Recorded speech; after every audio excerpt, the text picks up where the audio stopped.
खोलें जी page number 75 किताब का। पुत्र खोल किताब, केड़ी चक्कर च पे हैं तू।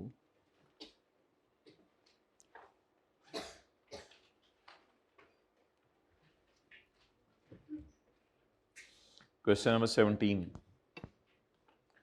Dr. Jamal is planning to establish a hospital as a non-profit organization. Discuss the conditions that should be complied with by Dr. Jamal under income tax ordinance. देखें, बस इसमें थोड़ा सा ये बताना था, नॉन प्रॉफिट इदारे की शराइत तो बतानी थी, लेकिन ये बताना था कि इंडिविजुअल जो है नॉन प्रॉफिट इदारा नहीं हो सकता। तो ये कोई ऑर्गेनाइजेशन बना ले, वो कर ले तो बात समझ आती है। Individual non profit, an individual cannot be non profit organisation. However doctor Jamal can run his clinic as a non profit organisation, लेकिन कोई इदारा बना ले तो फिर ठीक। तो individual cannot be a non profit इदारा। जी, अगला सवाल हमने आज के नोट्स में कौन सा डाला हुआ है? क्वेश्चन 19। ये कर लिया हुआ या नहीं किया हुआ, ये मुझे याद नहीं आ रहा था। कर लिया हुआ है, दोनों पार्ट्स कर लिए हुए हैं या एक पार्ट किया हुआ है? दोनों हो गए हुए हैं। चलें ठीक है, कोई नहीं, वैसे भी कर लीजिएगा, मैं आपको वैसे बता देता हूँ। ब्रांच भी एक होती है, क्या कहते हैं, लाइजन ऑफिस, और साज सॉरी पी परमानेंट एस्टेब्लिशमेंट।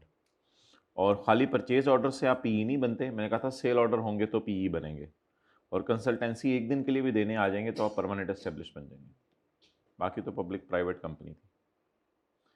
अच्छा, 30% शेयर फेडरल गवर्नमेंट ने खरीदे हुए हैं और 20% पंजाब गवर्नमेंट ने, लेकिन कोई भी गवर्नमेंट अलग से 50 नहीं ओन कर रही।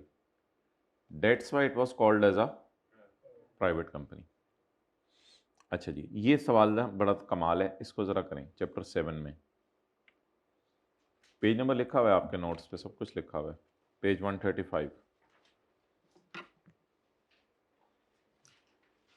इसके ज़रा दिन गिने, पाकिस्तान में कितने हैं और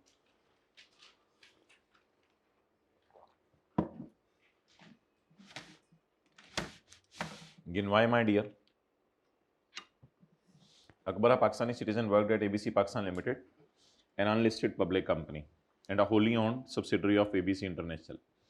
इसकी बाप कंपनी कहीं और है, which is based in USA, जो कि यूएसए में है। अकबर, जल्दी आ जाए ज़रा, ये ज़रा सवाल इंपॉर्टेंट है, खोलें ज़रा।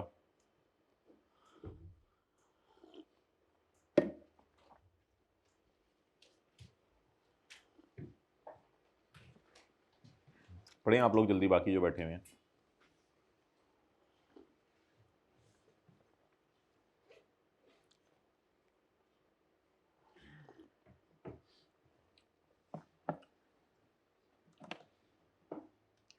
Page number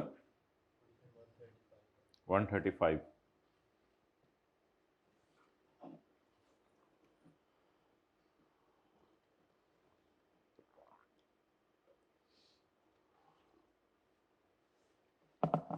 okay. Akbar, a Pakistani citizen, worked at ABC Pakistan Limited as an unlisted company and wholly owned subsidiary of International. किसी इंटरनेशनल कंपनी की ये सब्सिडरी है। अकबर के नौकरी के माहदे में लिखा हुआ है कि 2 साल का तुम्हारा माहदा है with the provision at end of this period, और 2 साल के एंड पे तुम्हारे पास यूएस से आने की तुम्हें इजाज़त दे दी जाएगी। मतलब कॉन्सेप्ट ये है कि एक पाकिस्तान का शहरी था, तो उसको हमने पाकिस्तान में एबीसी इंटरनेशनल सब्सिडरी, बाहर के मुल्क की एबीसी इंटरनेशनल थी, उसकी पाकिस्तान में जो सब्सिडरी थी वहाँ उसे नौकरी दी, और उसे कहा जब 2 साल पूरे होंगे तब तुम बाहर के मुल्क आ जाना। क्लियर? आगे चलें। The 2 year period ended on 30 September 22। 2 year period end हो गया 30 सितंबर 22 को, और Akbar left for USA to continue his employment in USA as per agreement. क्योंकि उसने यूएसए का उसको लारा लगाया हुआ था हमने कि तुम्हें यूएसए बुला लेंगे, और वो टाइम करीब आ गया कि अब वो यूएसए जा रहा है, तो पाकिस्तान में वो 30 सितंबर तक रुका है। तो पाकिस्तान में जो उसका स्टे बनेगा जुलाई, अगस्त और सितंबर, और अक्टूबर का भी एक दिन। लेफ्ट फॉर यूएसए ऑन 1 अक्टूबर, जाने के दिन को भी काउंट किया जाएगा। नोट करें। रेजिडेंट में तो ये करते हैं ना, आने जाने के दिन को पाकिस्तान में ही काउंट किया जाता है।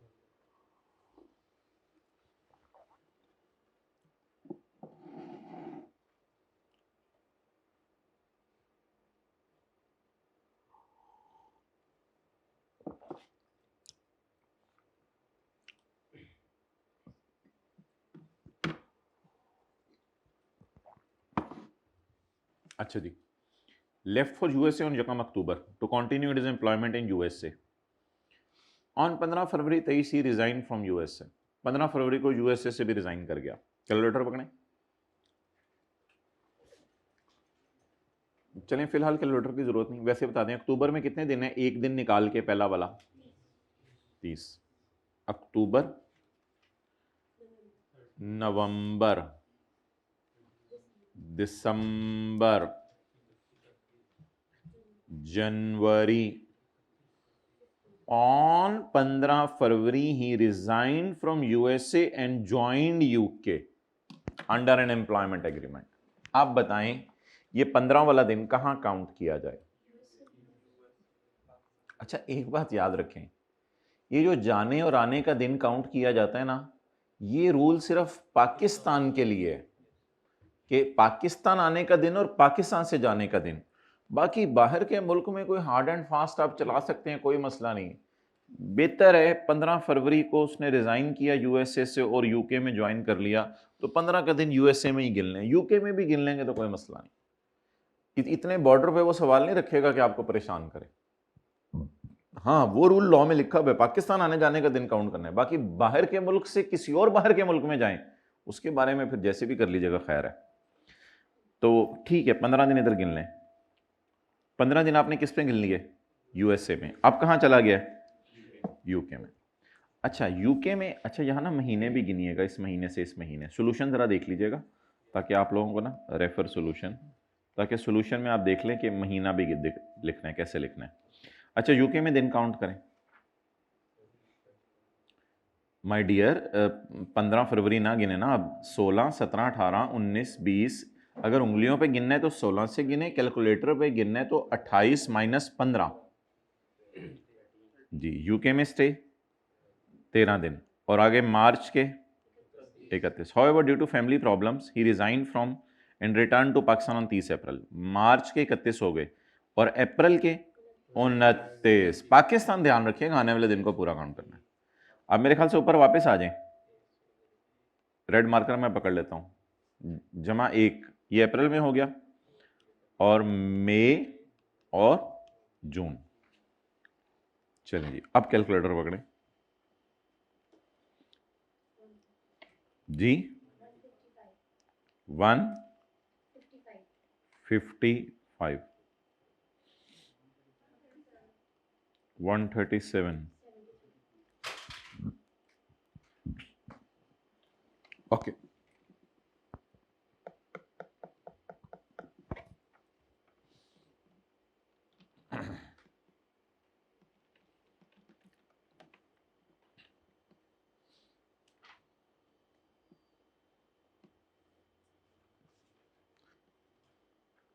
इसमें आप लोग ऐसे लिख के आएंगे कि as per first criteria of residency, as he stayed for a period of less than 183 days in Pakistan, so is not resident as per first criteria. लेकिन इसका मतलब ये नहीं है कि डिक्लेयर कर दें या नॉन रेजिडेंट है, वो अगला क्राइटेरिया भी लगाएं। अगला क्राइटेरिया लगाना पड़ेगा। अगला क्राइटेरिया लगाने के लिए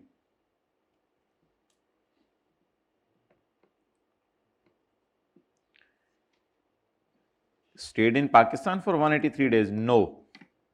मैं नीचे वाली साइड पर no. Is a citizen, yes।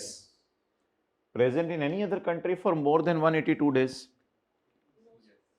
yes।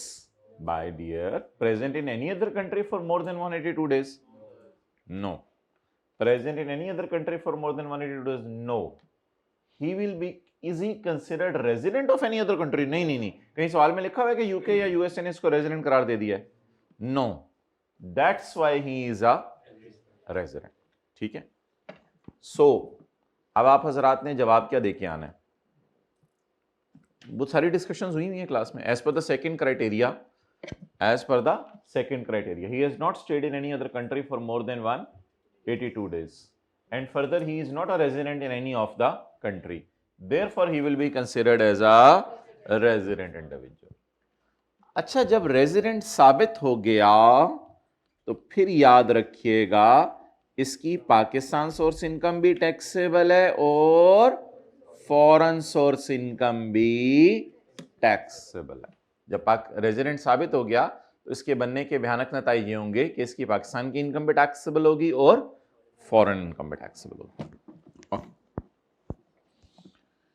अच्छा जी, फॉरेन इनकम जब भी आपको पेपर में आएगी ना, आज के बाद जिंदगी भर के लिए याद रखिएगा, फॉरेन इनकम जब भी आपको पेपर में आएगी तो आपने अगर तो वो हुई फॉरेन सैलरी तो दो बातें सोचनी है, और अगर कोई भी इनकम हुई तो फिर आपने जो है वो ये नीचे वाली दो बातें सोचनी है। देखें, अगर तो उसने कमाई है फॉरेन सैलरी तो फिर आपने दो बातें सोचनी है कि या तो वो फॉरेन कंट्री में क्या पे करे, टैक्स पे करे, फिर तो उसकी फॉरेन सैलरी माफ, या वो बाहर के मुल्क में टैक्स पे ना करे, वो सिटीजन हो और साल के आखिरी दिन पाकिस्तान से बाहर हो। ये बाहर जो नौकरी करने जाते हैं उनको बेनिफिट है सिर्फ, फॉरेन सैलरी कमाने वालों। तो फॉरेन सैलरी माफ करने के लिए दो शराइत हैं, मतलब दो शराइत नहीं मादरत, फॉरेन सैलरी माफ करने के लिए लॉ की दो इंडिपेंडेंट प्रोविजंस हैं।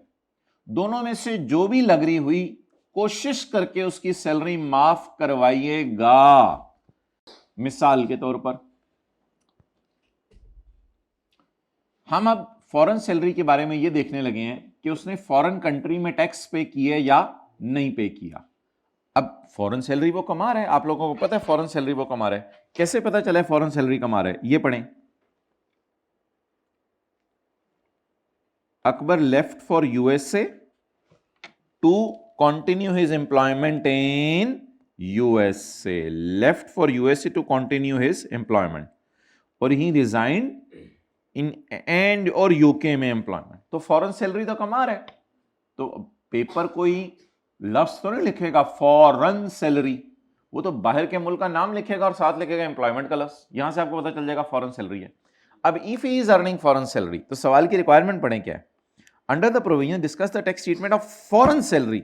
पाकिस्तान में जो उसने कमाई है उसकी बात नहीं करा, पाकिस्तान में तो वेला बैठा रहा है इतना अरसा, पाकिस्तान में वेला बैठा रहा है इतना अरसा, पाकिस्तान की सैलरी की बात नहीं कर रहा इस वाले की, वो आपसे सिर्फ बात करे कि यूके में जो कमाई और यूएसए और यूके में जो कमाई वो बता दो सैलरी माफ है या टैक्सेबल है। अब मुझे बता दें इसमें लॉ की दो इंडिपेंडेंट प्रोविजंस हैं, ज़बानी याद कर लें। अगर वो सिटीजन है और साल के आखिरी दिन पाकिस्तान से बाहर है तो फिर उसको फॉरेन सैलरी माफ हो सकती है, या उसने बाहर के मुल्क में फॉरेन टैक्स पे कर दिया, इन दोनों में से कोई एक प्रोविजन भी लग गई उसकी फॉरेन सैलरी माफ। मुझे बताएं क्या सवाल में कहीं लिखा, सवाल में क्या ये कंफर्म है कि वो पाकिस्तान वापस आ चुका है, इसलिए दूसरी प्रोविजन लगी नहीं सकती, लगी नहीं सकती। अच्छा, आप ऐसा नहीं लिख के आ सकते पेपर में कि ही केम बैक टू पाकिस्तान इसलिए फॉरेन सैलरी टैक्सेबल है, ये तो लिख के आ सकते हैं, लेकिन ये नहीं लिख के आ सकते और अगर वो बाहर रहता तो फिर उसे ये बेनिफिट मिलता, वो रहा ही नहीं, जो बात हुई नहीं उसको करने की जरूरत नहीं। तो अब आप लिख के आएंगे कि foreign salary of a citizen, sorry, foreign salary of a resident person is exempt if he is citizen and remains abroad. As he didn't remain abroad, so as per this provision his foreign salary is taxable. But अब foreign tax पे किया नहीं किया सवाल ने नहीं बताया। आप बता दें इसका कैसे जवाब दे के आ सकते हैं, थ्योरी के जवाब में और न्यूमेरिकल में। इसका कैसे, न्यूमेरिकल में तो दोनों में से एक असम्पशन लेनी पड़ेगी। न्यूमेरिकल में अगर आप एज्यूम करेंगे बाहर के मुल्क में टैक्स पे किया है तो फिर माफ कराइएगा, अगर ये असम्पशन लेंगे नहीं पे किया तो माफ ना कीजिएगा। न्यूमेरिकल में तो एक असम्पशन लेनी पड़ेगी। थ्योरी के सवाल में क्या लेके आएंगे असम्पशन? असम्पशन नहीं लेंगे, हम लेके आएंगे however if he has paid tax in USA or UK, question silent है ना, then his foreign salary will be exempt, but however if he had not paid the tax then his foreign salary will be taxable. अच्छा, ये दोनों independent provisions हैं या दोनों में माफ होना जरूरी है? दोनों इंडिपेंडेंट प्रोविजंस हैं। चैप्टर 13 के एंड पे हमने दिया हुआ, आपको खोलने की जरूरत नहीं। एक ये प्रोविजन है,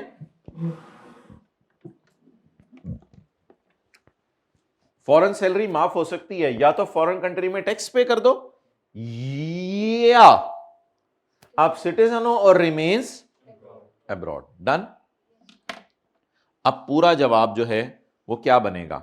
अब पूरा जवाब ये बनेगा, क्वेश्चन नंबर 13 पेज नंबर 135। ये हम ऑनलाइन वालों में भी आज शेयर करेंगे। तो पहले तो हम ये जवाब दे के आएंगे कि he did not stay for Pakistan, नीचे वर्किंग का रेफरेंस खुद ही कर दीजिएगा। He did not stay in Pakistan for 183 days और more, therefore he will be considered as a, बोले बोले बोले बोले, therefore he will be considered though he will be considered as a non-resident as per first criteria. However, as per second criteria, as he didn't stay in any country for more than one and his नहीं वो तो citizen of Pakistan, चलो ठीक है, and he is non-resident, he is not considered as resident in UK or USA.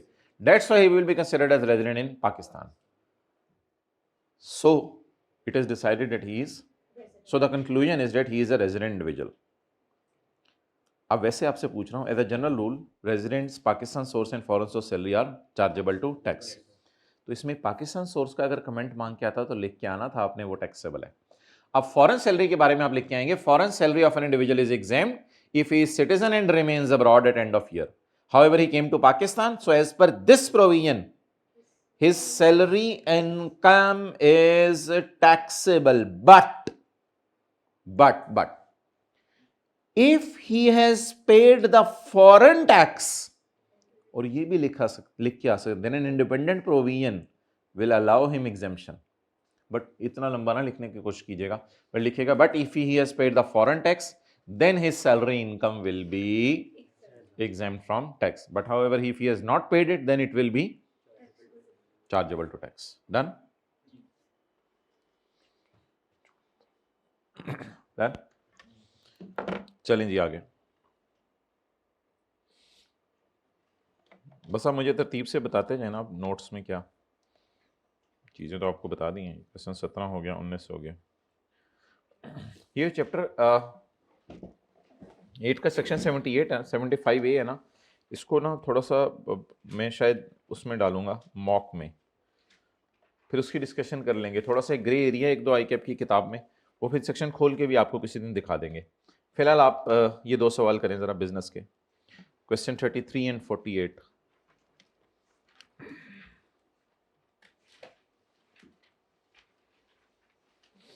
Page number 197। Question 33 हो गया हुआ है, बस ठीक है, फिर 48 खोलें।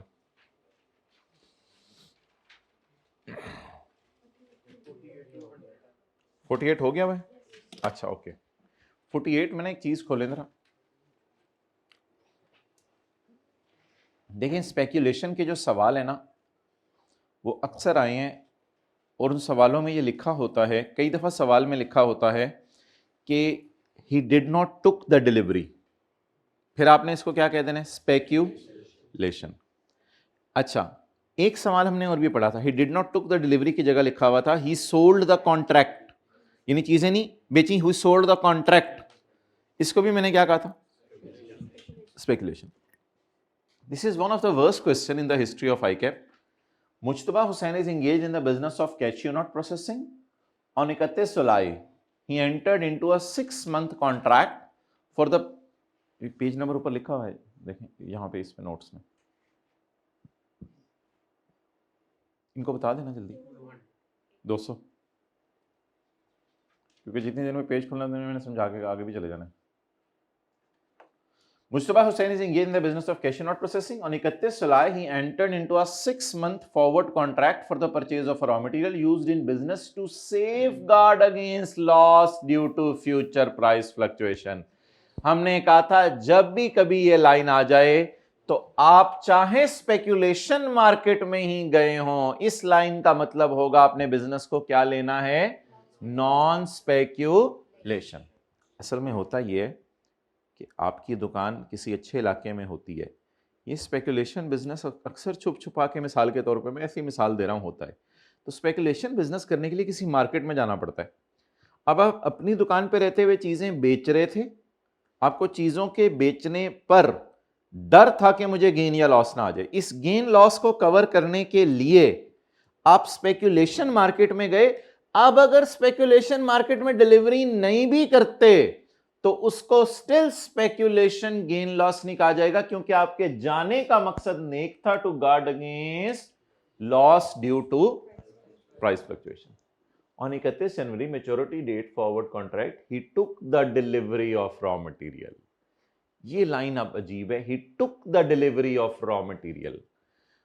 टुक द डिलीवरी से क्या लग रहा है कि उसने डिलीवरी ले ली है, उसने डिलीवरी क्या कर ली है, ले ली है। अब डिलीवरी ले लेना तो सिरे से ही स्पेक्यूलेशन बिजनेस है ही नहीं, बल्कि ये कौन सा बिजनेस है।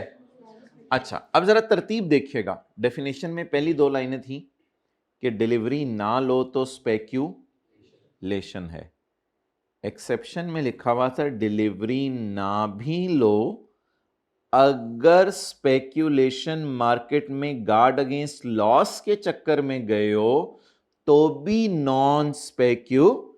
ये मैं दो दफा बोलने लगा हूं। डेफिनेशन में लिखा हुआ था डिलीवरी ना लो तो ये स्पेक्यूलेशन, नीचे लिखा हुआ था कि अगर डिलीवरी ना भी लो और गार्ड अगेंस्ट लॉस के चक्कर में गए हो तो नॉन स्पेक्यूलेशन। अच्छा, ये जो नीचे लफ्ज डाले ना, ही टुक डिलीवरी ऑफ रॉ मटेरियल, इससे ये लग रहा है कि पहली दो लाइन के मुताबिक ये बिजनेस क्या है, नॉन स्पेक्यूलेशन। कुछ समझ आई बात? पहली दो लाइनें क्या थी, डिलीवरी ना लो तो स्पेक्यूलेशन, और सवाल की आखिरी लाइन कह रही है डिलीवरी ले ली तो फिर नॉन। नहीं, गार्ड अगेंस्ट लॉस को मिक्स कर रहे हो आप। मैं कुछ और बताने की कोशिश कर रहा हूं। कितने लोगों को ये बात थोड़ी समझ आ रही है जो मैं बताने की कोशिश कर रहा हूं? पहली दो लाइनों में लिखा हुआ है कि अगर डिलीवरी ना लो, यानी ये चीजें पड़ी हुई हैं, मैंने नहीं ली, डिलीवरी ना लो तो स्पेक्यूलेशन। एक्सेप्शन में लिखा हुआ था स्पेक्यूलेशन मार्केट में ही गई और डिलीवरी नहीं ली, लेकिन नियत थी गार्ड अगेंस्ट, तो नॉन स्पेक्यूलेशन। अब ये जो लफ्ज लिखा हुआ ना, ही टुक द डिलीवरी, इससे लग रहा है कि ये सिरे से स्पेक्यूलेशन ही नहीं है, पहली दो लाइनों के मुताबिक जो डेफिनेशन की थी। एक्सेप्शन में जाने की जरूरत ही नहीं है। लेकिन अगर आईकेप इस तरह की लाइन डाल रहे हैं ना, तो बेहतर है आप एक्सेप्शन को रेफर करके आए, क्योंकि एग्जामिनर आपसे ये कॉन्सेप्ट ज्यादा टेस्ट करवाना चाह रहे हैं। डीप डाउन लॉजिक देते हुए ये नीचे वाली बात ज्यादा मजबूत है, लेकिन जब वो गार्ड अगेंस्ट लॉस का लफ्ज डाल रहा है तो फिर आप इसको इसी तरीके से लिख के आइएगा। तो क्वेश्चन 48 का जवाब, क्वेश्चन 48 पेज 200 का जवाब हम से देके आएंगे कि Mushtaba Hussain has entered into a contract for purchase of raw material used in his business to safeguard against loss due to future price fluctuation. इसका ना नाम भी लिखाया करें। सो it is an hedging agreement, hedging contract, इसका नाम हेजिंग होता है। बचना कहीं लफ्ज पड़ा हुआ है हेज का पहले? So it is a hedging contract, that's why it will not be considered as a speculation. बल्कि हल्का सा डेफिनेशन भी डालाइएगा और एक्सेप्शन भी लिख के फिर उसकी लाइट में जवाब दिएगा, वो ज्यादा बेहतर होगा, क्योंकि 3 नंबर है, जरा हल्का फुल्का सब डेफिनेशन भी लिखाएंगे, बेहतर है। डन? अच्छा ठीक। हाँ यार, ये ना page 2 and 3 of these notes, ये आईकेप की बुक के अंदर ना उसने एग्जांपल्स डाली हुई हैं, तो वो हम कर लेते हैं थोड़ी रिवीजन के तौर पर। चलें जी, रिवर्स ऑर्डर में चलूंगा मैं डियर, रिवर्स ऑर्डर में। एग्जांपल 6 तो आप खुद ही कर लेंगे, एग्जांपल 5 कर लेते हैं। अच्छा जी, स्टॉक वैल्यूएशन मेथड आप लोगों को पता है कितने अलाउड हैं? FIFO और वेटेड एवरेज। वो स्टॉक वाला सेक्शन में नहीं खुलवा रहा, वो आपको याद होगा इंशाल्लाह, वो कोई मसला नहीं, घर जाके खोल के देखिएगा। FIFO वेटेड एवरेज अकाउंटिंग की क्लास में भी यही अलाउड है और टैक्स की क्लास में भी यही अलाउड है। डन? लेकिन लाइफो अलाउड नहीं है, लाइफो अलाउड नहीं है। अब आगे जाने से पहले मुझे ये बात बता दें कि मेरे ख्याल से ज्यादा रूल बनाने की जरूरत नहीं है। क्लोजिंग स्टॉक बढ़ने से जीपी बढ़ता है, ठीक है, और ओपनिंग स्टॉक बढ़ने से जीपी कम होता है। अगर कभी पेपर में भूल जाए तो बस ये एक रूल याद रख लें, क्लोजिंग स्टॉक बढ़ने से जीपी बढ़ता है, आगे उससे बाकी रूल खुद ही, बाकी कम होने से क्या होता है वो कोई जरूरी नहीं है, वो रिवर्स रूल आप खुद ही बना लेंगे उस वक्त बैठ के। बस एक रूल याद रख लें, बार बार बोले, क्लोजिंग स्टॉक बढ़ने से जीपी, तो फिर ओपनिंग स्टॉक बढ़ने से जीपी कम होता है।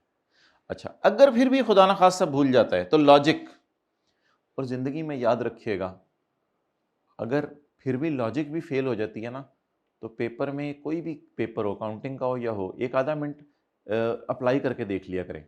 सेल की फिगर लिखें पेपर में, opening stock, purchase, closing stock, फिर क्लोजिंग स्टॉक को सिक्के की पेंसिल से काट के 2-3 रुपए बढ़ाइएगा, फिर देखिएगा कॉस्ट ऑफ सेल पे क्या फ़र्क पड़ा और जीपी पे क्या फ़र्क पड़ा।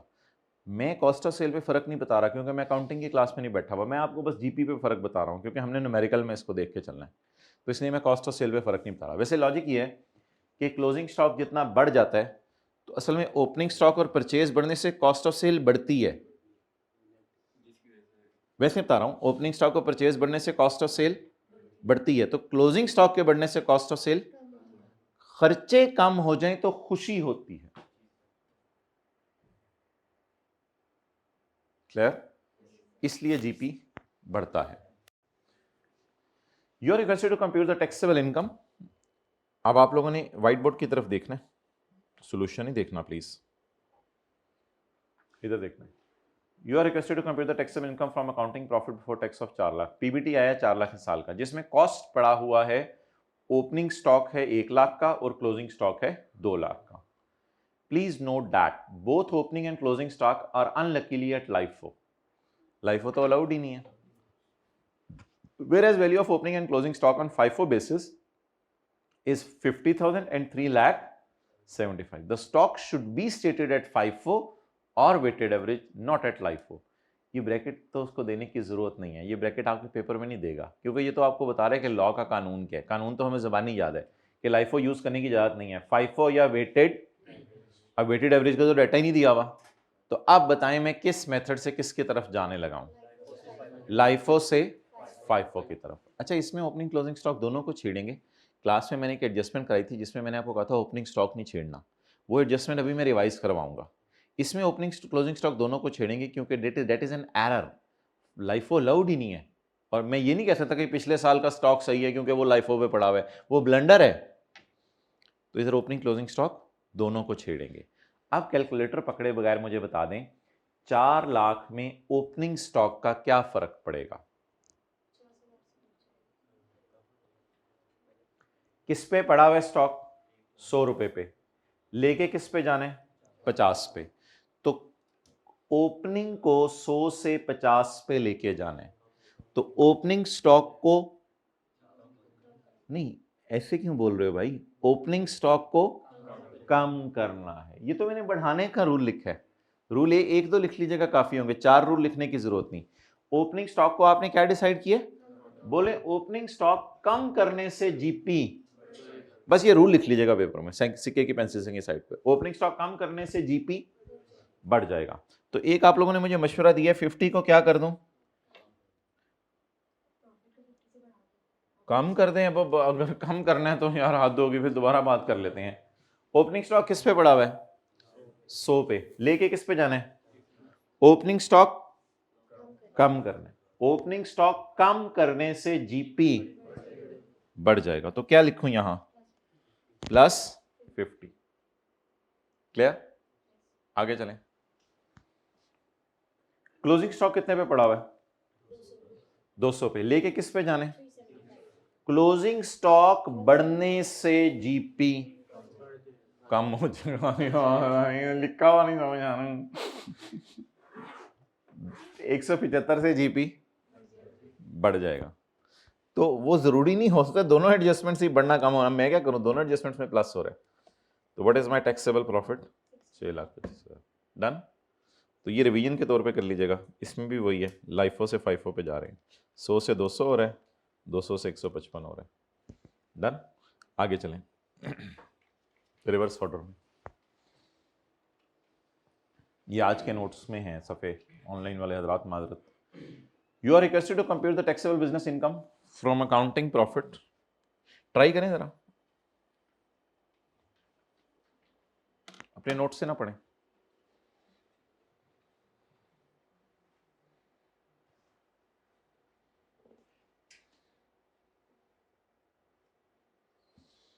रूल नीचे लिखा हुआ है, ये देख लें, रूल नीचे लिखा हुआ है।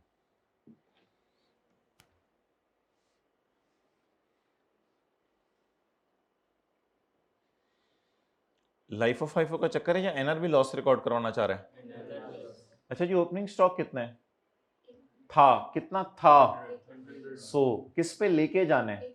बिल्कुल ना लेके जाए, एनआरबी लॉस है ही नहीं, एनआरबी लॉस है ही नहीं। और बस स्टॉक को इन्फ्लेट तो नहीं कर सकते, वो लाइफ ऑफ फाइफो में बढ़ाए काम करें, कोई मसला नहीं।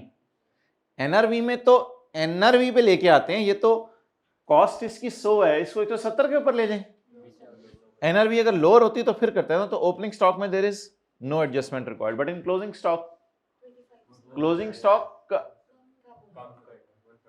स्टॉक कम होने से जीपी कितने से? 25। तो जवाब 3,75,000।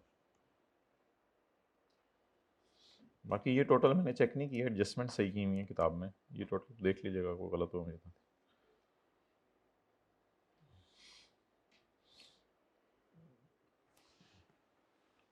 ओहो, ये तो रिवीजन है, एनआरवी एडजस्टमेंट 1 लाख और 2 lakh. Please note that NRV of opening and closing stock are 70 and 175। What is cost opening? What is NRV? तो 100 से 70 पे लाना है। ओपनिंग स्टॉक को क्या करना है? अभी रूल ना बताएं, बस ओपनिंग स्टॉक कम करना है 30,000 से, और क्लोजिंग भी कम होगा। ओपनिंग भी कम होगा, क्लोजिंग भी। ओपनिंग कम होने से जीपी बढ़ जाएगा, और क्लोजिंग कम होने से जीपी कम हो जाएगा। तो मेरे ख्याल से ओपनिंग को आप लोग बढ़वा रहे हैं और क्लोजिंग को कम कर रहे हैं, ऐसा ही है? ओपनिंग को कम कर रहे हैं। कौन सा वाला सवाल है ये? 3 है? नहीं नहीं, मैं ओपनिंग की वजह से जीपी में बोल रहा हूं, ओपनिंग की वजह से जीपी को, ओपनिंग स्टॉक कम होने से जीपी। क्लियर? अब 2 और 1 में वो एग्जांपल है जो हमने क्लास में की थी, उसमें हम कैश से एक्रूवल या एक्रूवल से कैश की तरफ जा रहे थे, याद है? उसमें हम कैश से एक्रूवल या एक्रूवल से कैश की तरफ जा रहे थे। अभी हमने रिवीजन की है एनआरवी की और फाइफो और लाइफो की। लाइफो तो अलाउड ही नहीं था। अच्छा, एग्जाम्पल 1 और 2 करने से पहले मुझे बता दें, जो बंदा क्या कहते हैं, कैश अकाउंटिंग यूज कर रहा है, कैश अकाउंटिंग होते हैं जितने पैसे आए वो सेल में डालो, डेटर्स के जो पैसे आने हैं उनको सेल में ना डालो। और एक्रूअल अकाउंटिंग होती है कि जी बिल्कुल, जो सेल हुई उसको सेल में डालो, ये ना देखो कितने पैसे आए कितने नहीं आए। कैश में कितनी चॉइसेस हैं? चॉइसेस दो, either you go for marginal और यू गो फॉर एब्जॉर्प्शन। बाकी मार्जिनल कॉस्ट में आपको पता है एक छोटा सा फर्क होता है, जो ओवरहेड्स वगैरह हैं फिक्स्ड वाले मेरे ख्याल से पता नहीं वो नहीं आते, लेकिन एब्जॉर्प्शन में आ जाते हैं वो। और एक्रूअल में नो चॉइस अवेलेबल, ओनली कौन सा मेथड? एब्जॉर्प्शन। डन? अब आप हजरात जरा एग्जांपल नंबर 2 पढ़ें, सॉल्यूशन मिटा रहा हूं मैं। कैश में दोनों मेथड अलाउड हैं, एक्रूअल में सिर्फ एक मेथड।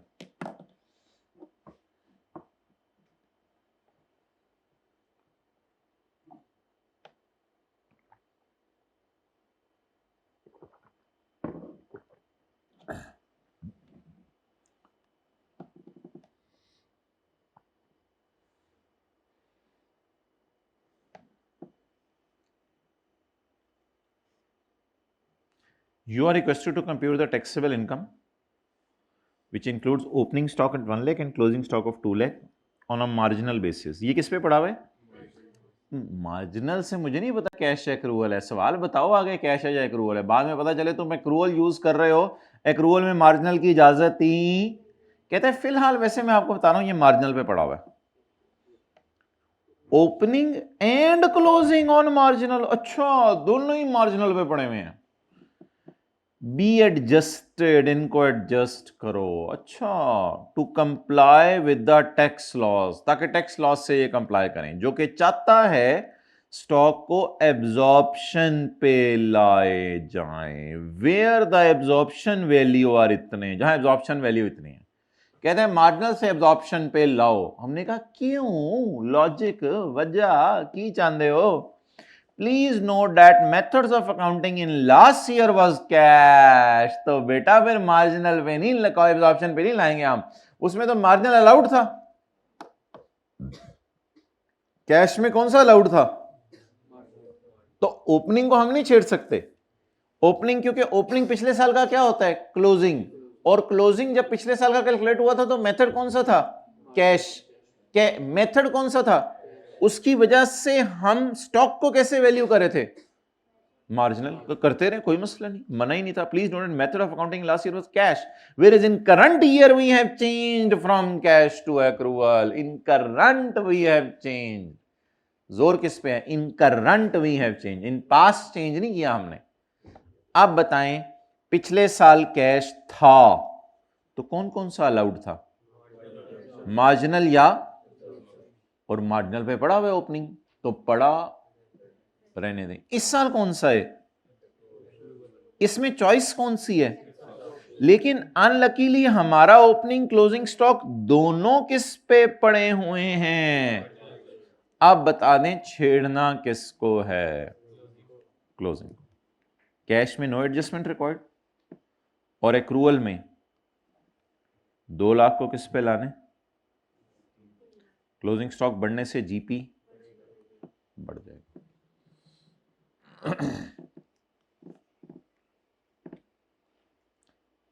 पिछले साल कौन सा था? कैश। और ओपनिंग स्टॉक किस पे पड़ा हुआ था? मार्ज। कैश में, मार्जिनल में कोई मसला नहीं। इस साल कौन सा है? एक्रूवल। लेकिन अनलकीली क्लोजिंग स्टॉक किस पे पड़ा हुआ है? मार्जिनल। ये जरा पढ़ें।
ओके जी भाई, अब क्या डिसाइड किया आपने? ओपनिंग क्लोजिंग दोनों को छेड़ना है या खाली क्लोजिंग को ही छेड़ लें? असल में ना उसने एक लाइन लिखी है, it is assumed that method of accounting in last and current year is on accrual। और जो हमने पास पेपर के सवाल किए थे ना, 2 ईओपी के चैप्टर में और चैप्टर 18 में, उनमें ये लिखा हुआ था कि पिछले साल कैश था, इस साल एक्रूवल है, तो पिछले साल को ओपनिंग को इसलिए हमने नहीं छेड़ा था। और इधर क्या लिखा हुआ है? पिछले साल भी एक्रूवल था, इस साल भी एक्रूवल है। You are requested to compute the taxable income which includes opening and closing stock on a marginal basis, be adjusted to comply with tax laws requiring stock on absorption basis where the absorption value of opening closing stock are इतने, it is assumed that method of counting in last and current year both is accrual. आप बताएं पिछले साल कौन सा method था, तो किस पे पड़ा होना चाहिए था, इस साल कौन सा मेथड है, तो क्लोजिंग किस पे पड़ा होना चाहिए, एब्जॉर्प्शन पे। और सवाल में क्या लिखा हुआ है, ये और ये पड़े किस पे हुए, अब इन दोनों को किस पे ले आए, एब्जॉर्प्शन पे। बाकी तो आपको पता है क्लोजिंग स्टॉक के ओपनिंग स्टॉक के बढ़ने से क्या फर्क पड़ता है, और क्लोजिंग स्टॉक के बढ़ने से तो बढ़ जाता है जीपी। एक रट्टा तो मार ही लेना, क्लोजिंग स्टॉक बढ़ने से जीपी बढ़ जाता है और ओपनिंग स्टॉक बढ़ने से जीपी। बाकी इसके जो दो अगले रूल हैं वो फिर खुद लिख के डिराइव कर लीजिएगा पेपर में। डन, चलें जी वापस आ जाए, कर दूं टिक, समझ आ गया, page 2 and 3 of these notes आ गया, समझ आ गया। चलें चैप्टर 10 निकालें।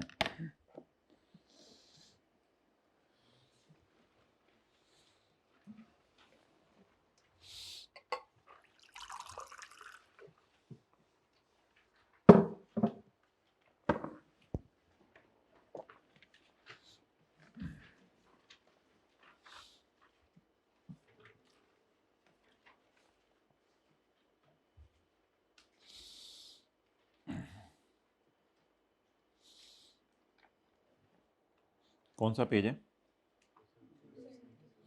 272। Gulzar is a Pakistani resident and operates various businesses. He disposed of the following assets during tax year 2018. An immobile property was sold for 50 million. The cost of immobile property was 8 million. And tax depreciation of 8 million has been allowed. सवाल की requirement है, compute the amount of capital gain और loss on the above transactions. अच्छा मोहतरम, it is the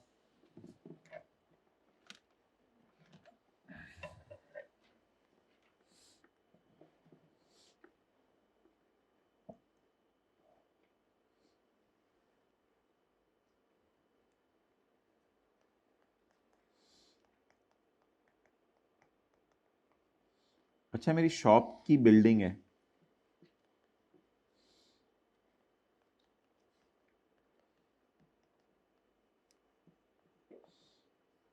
shop पे मैं क्या कर रहा हूं, मैंने किराए पे दी हुई है या इनकम फ्रॉम बिजनेस कमा रहा हूं, इनकम फ्रॉम बिजनेस कमा रहा हूं, ठीक है। मेरी शॉप है, इट्स बिल्डिंग सोल्ड, फैक्ट्री है, फैक्ट्री को किराए पे देना मुझे पता है अदर सोर्स है, मैं फैक्ट्री को किराए पे नहीं दिया हुआ, मैं फैक्ट्री से इनकम फ्रॉम बिजनेस कमा रहा हूं। इट्स बिल्डिंग सोल्ड, इसकी बिल्डिंग बिक गई। डन। एक इंडिकेशन दे रहा हूं, इनकी टैक्स WDV भी गिवन होती है आमतौर पे, ठीक है। इनका बेचना जाता है इनकम फ्रॉम बिजनेस के चैप्टर में, इनका बेचना जाता है इनकम फ्रॉम बिजनेस के चैप्टर में। अच्छा वैसे मैं कोई अपना फ्लैट बेच दूं, ओपन प्लॉट बेच दूं, अपना घर बेच दूं, ठीक है, business asset not used and sold, ये भी एक दो सवाल किए थे हमने, business asset not used and sold, जैसे कि डिस्ट्रॉयड इन ट्रांजिट, रास्ते में ही डिस्ट्रॉय हो गया, ये एग्जांपल है इसकी, डिस्ट्रॉयड इन ट्रांजिट। ये तो गए थे income from capital gain separate block में, लेकिन इसको मैंने कहा था डाल दिया करें income from capital gain normal regime, income from capital gain normal regime. अच्छा इनमें ना आमतौर पर नो WDV या डेप्रिसिएशन डेटा, घरों को तो लोग अपने डेप्रिशिएट नहीं करते ना, जिस जाती घर में रह रहे हो उसको तो डेप्रिशिएट नहीं करते, तो आमतौर पे एक इंडिकेशन है कि इनमें WDV या डेप्रिसिएशन का डेटा अवेलेबल क्योंकि टैक्स वाले जाती घरों को, जाती फ्लैट्स को डेप्रिशिएट करने को नहीं कहते। लेकिन अगर बिजनेस शॉप है आपकी, जन्नत करियाने की दुकानें खुली होती हैं, या फैक्ट्री है आपकी जहां आप बिजनेस करें, वो बोलिए आप बिल्डिंग्स बेच दें, तो बिजनेसमैन कोई बिल्डिंग बेचे, वो बेचना कहां जाएगा? बिजनेस के चैप्टर में। इसकी बड़ी इंडिकेशन, पहले बात समझ लिया करो, इसकी बड़ी इंडिकेशन ये है कि ये बिल्डिंग यूज हो रही थी बिजनेस में, डेप्रिसिएशन इसकी चार्ज हो रही थी, और जो घर आप जिसमें रह रहे हैं, या वो फ्लैट जिसमें रह रहे हैं, या किराए पे दिया हुआ है, इनकी डेप्रिसिएशन हमने कभी चार्ज नहीं की थी, क्योंकि ये जाती हैं। इनमें देखना पड़ता है ओपन प्लॉट है या कंस्ट्रक्टेड प्रॉपर्टी है या पता नहीं फ्लैट है, ये देखना पड़ता है इनमें। ये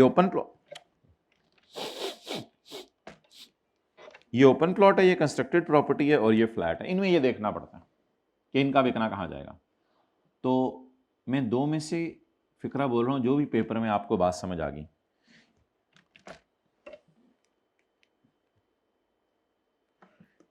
अगर कभी डेप्रिसिएशन वगैरह या डब्ल्यूडीवीज दी हो, तो हमेशा एज्यूम कीजिएगा ये बिल्डिंग कहां यूज हो रही थी, बिजनेस में। और अगर नहीं तो फिर वाजे पता चल रहा होता है, बिजनेस के न्यूमेरिकल में चलते चलते बोलते हैं building having a WDV of इतने इज डिस्पोज्ड ऑफ फॉर इतने। ठीक है, अब इस सवाल में देखिए मसला क्या था। इस सवाल में नीचे उसने मांगा हुआ है कैपिटल गेन। अच्छा, कैपिटल गेन से मुराद नॉर्मल रिजीम, सेपरेट ब्लॉक दोनों हुआ करेगा, ये याद रखिए। जब कैपिटल गेन का लॉस है तो कैपिटल गेन का पूरा चैप्टर है, फिर उसमें नॉर्मल रिजीम भी है, उसमें सेपरेट ब्लॉक भी है, उसमें सब कुछ है। N immovable property was sold for 50, और आई कैप इसको इतना बारीक ले चुके हैं कैपिटल गेन के लफ्ज को, कि कैपिटल गेन में नॉर्मल रिजीम, सेपरेट ब्लॉक, वो सारे कवर कर रहा है। हत्ता कि लेटेस्ट एंड में एक लॉसेस का सवाल आया, उसमें उसने लिखा हुआ था कि कैपिटल गेन के लॉस को अगले 6 साल तक कैरी फॉरवर्ड कर सकते हो, ट्रू या फॉल्स? तो उसने जवाब दिए ये फॉल्स है। हालांकि हमने क्लास में पढ़ा था कैपिटल गेन के लॉस को 6 साल तक कैरी फॉरवर्ड कर सकते हैं। उस बोंगे ने आगे ये लिखा है, इस हाई लेवल पे तंग नहीं करना चाहिए बच्चों को, उसने आगे ये लिखा है ये इसलिए फॉल्स है कि सिक्योरिटीज का 3 साल तक कैरी फॉरवर्ड हो सकते हैं, वो भी कैपिटल गेन के चैप्टर में लिखी हुई हैं, और कैपिटल गेन का 6 साल तक कैरी फॉरवर्ड हो सकता है। ये इक्का दुक्का चीजें वो पंगे लेते हैं इनसे, अब हम क्या करें, इसका हमारे पास कोई हल नहीं। तो वो इतना बारीक हो चुका है ये देखने में कि चीजें जो कैपिटल गेन के चैप्टर में जानी है, वो नॉर्मल रिजीम वाली भी जानी है, और वो सेपरेट ब्लॉक वाली भी जानी है। अच्छा, अब मुझे आप ये बताएं कि नीचे वो कह रहे हैं कैपिटल गेन निकालो, और ऊपर क्या कह रहा है, एक प्रॉपर्टी जो मैंने बेची है 50 मिलियन की, इसकी कॉस्ट थी 25 मिलियन, टैक्स वाले डेप्रिशिएट कर चुके थे इतने। तो भाई अगर टैक्स वाले डेप्रिशिएट कर चुके थे, तो ये बिल्डिंग कहां यूज हो रही थी, बिजनेस में। इसलिए आई कैप ने इस अटेम्प्ट में कोई गेन लॉस नहीं निकाला हुआ, और जवाब दिया हुआ है it is not a capital asset, it is a, so no capital gain loss.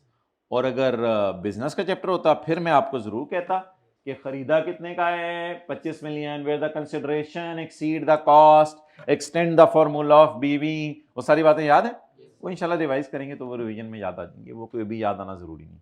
मतलब ये कैपिटल एसेट नहीं है। लेकिन इस तरह के सवाल जो है ना आपको करवाए नहीं मैंने, क्योंकि इस तरह का सवाल एक ही आया है, और ये भी तकरीबन जो है वो 13 साल पहले आया, उसके बाद से ऐसा सवाल नहीं आया। क्योंकि इस तरह का सवाल अगर करा देते ना शुरू में ही फैशन के, तो हर सवाल में ही आपने कुछ सोच लेना था, नहीं यार ये तो इस चैप्टर की चीज ही नहीं होगी, ये तो निकालो, कड्डो यार इन्हें तो बाहर कड्डो। तो इस तरह के सवाल बहुत रेयर आते हैं, और उसने ब्लेंडर पे ब्लेंडर मारा है। अगला सवाल, अगली, car was disposed of, the car was acquired, the car was being partly use for business. मेरे भाई जो गाड़ी पार्टली बिजनेस पार्टली प्राइवेट के लिए यूज हो रही होती है, उसमें बेचने के साल में टैक्स डब्ल्यूडीवी में रिडक्शंस नॉट अलाउड को ऐड बैक किया जाता है। ये वो जो 4 एक्सेप्शंस थी। लेकिन अगेन ये बिजनेस एसेट है। चैप्टर बिजनेस के चैप्टर में जाके पढ़िएगा, जो एसेट पार्टली बिजनेस और पार्टली प्राइवेट में यूज हो रहा होता है ना, वो बिजनेस एसेट ही होता है, वो पर्सनल नहीं होता। ये बिजनेस एसेट है, तो इसका गेन भी बिजनेस इनकम में कैलकुलेट होगा। और सवाल की रिक्वायरमेंट क्या है, इतना तंग करने के बाद वो ठंडा हो गया, स्कल्पचर कैपिटल गेन है और सिक्योरिटीज से कैपिटल गेन सेपरेट ब्लॉक है। इन दोनों में अल्लाह का शुक्र है कोई मसला नहीं। तो 1 और 2 के आगे बस लिख लें, these are not capital assets, ये दोनों कैपिटल एसेट नहीं है, इसलिए इनका गेन कैलकुलेट नहीं होना था। माय डियर बुक में पेज नंबर 272, अब वो मैं आपको नोट करने का टाइम देने लगा हूं। जो मैंने नोट किया था।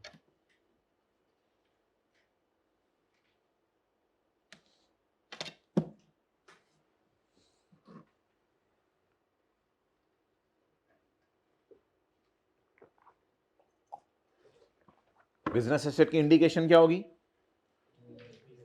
डेप्रिशिएट हो रहा है। बिजनेस एसेट की इंडिकेशन क्या होगी?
पॉज कर दो।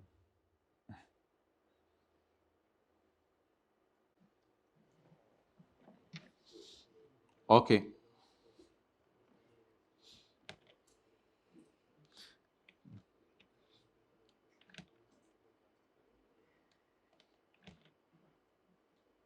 चलें जी आगे। 5वें पे क्वेश्चन 13 आप नोट कर रहे थे माय डियर, तस्वीर खींच लो।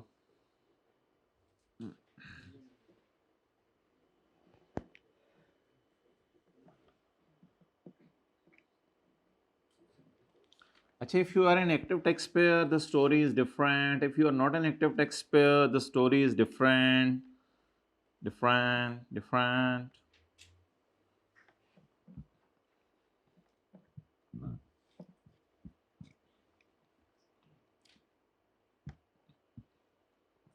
किधर है वो डीम्ड इनकम? अच्छा जी, ये सेक्शन ये कहता है कि आप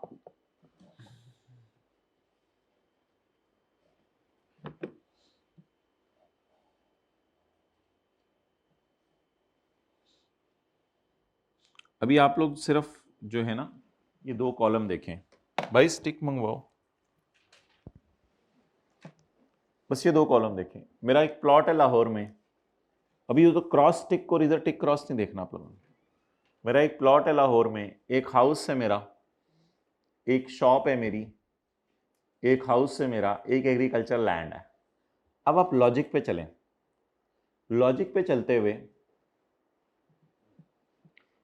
एग्रीकल्चर लैंड एक्सक्लूड हो जानी है क्योंकि इस पे तो आप एग्रीकल्चर एक्टिविटी कर रहे हैं। डीम्ड इनकम का मतलब ये है कि कुछ प्रॉपर्टीज आपकी खाली पड़ी होती थी, उन पे टैक्स लगाना मकसूद था। एग्रीकल्चर लैंड पे आप एक्टिविटी कर रहे हैं, ये सेक्शन से एक्सक्लूड है। उधर वाले क्रॉस देख लें, रेड वाले, ये सेक्शन से एक्सक्लूड है। अगर आपने घर किराए पे दिया हुआ है तो ये प्रॉपर्टी भी इस सेक्शन से एक्सक्लूड है। अगर आपकी दुकान है तो ये प्रॉपर्टी भी इस सेक्शन से एक्सक्लूड है, अगर दुकान पे आप इनकम फ्रॉम बिजनेस कमा रहे हैं। इसके अलावा आपका हाउस बच गया और प्लॉट बच गया। अब एक की हमारी तरफ से भी लॉ मेकर कहते हैं इजाजत है, वो घर ना लीजिएगा, वो इन दोनों में से महंगी प्रॉपर्टी लीजिएगा। इन दोनों में से महंगी प्रॉपर्टी लीजिएगा। अब इन दोनों में से बताएं महंगी प्रॉपर्टी कौन सी है? घर घर घर में आप खुद रह रहे होंगे, ये खाली नहीं पड़ा होगा। घर और प्लॉट इन लाहौर खाली है, प्लॉट इन लाहौर के बारे में कुछ नहीं लिखा। इन दोनों में से महंगी प्रॉपर्टी उठाए कौन सी है? पीछे क्या बच गया? Plot in Lahore. अब मुझे बता दें आपका जो प्लॉट इन लाहौर है वो कितने मिलियन का है? 3 मिलियन का है।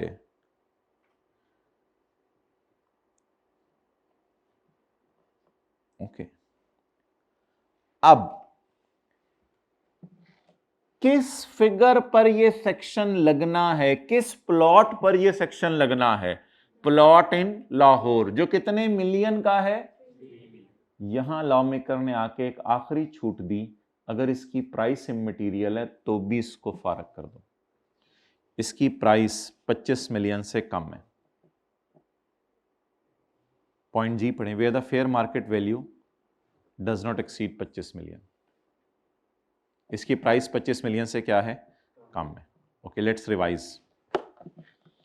डीम्ड इनकम का सेक्शन आपके घर पे भी लगता है, वो खाली नहीं पड़ा होता, या खाली प्रॉपर्टीज जो जितनी भी पड़ी हैं जो किसी काम पे नहीं आ रही उन पे लगता है डीम्ड इनकम का सेक्शन।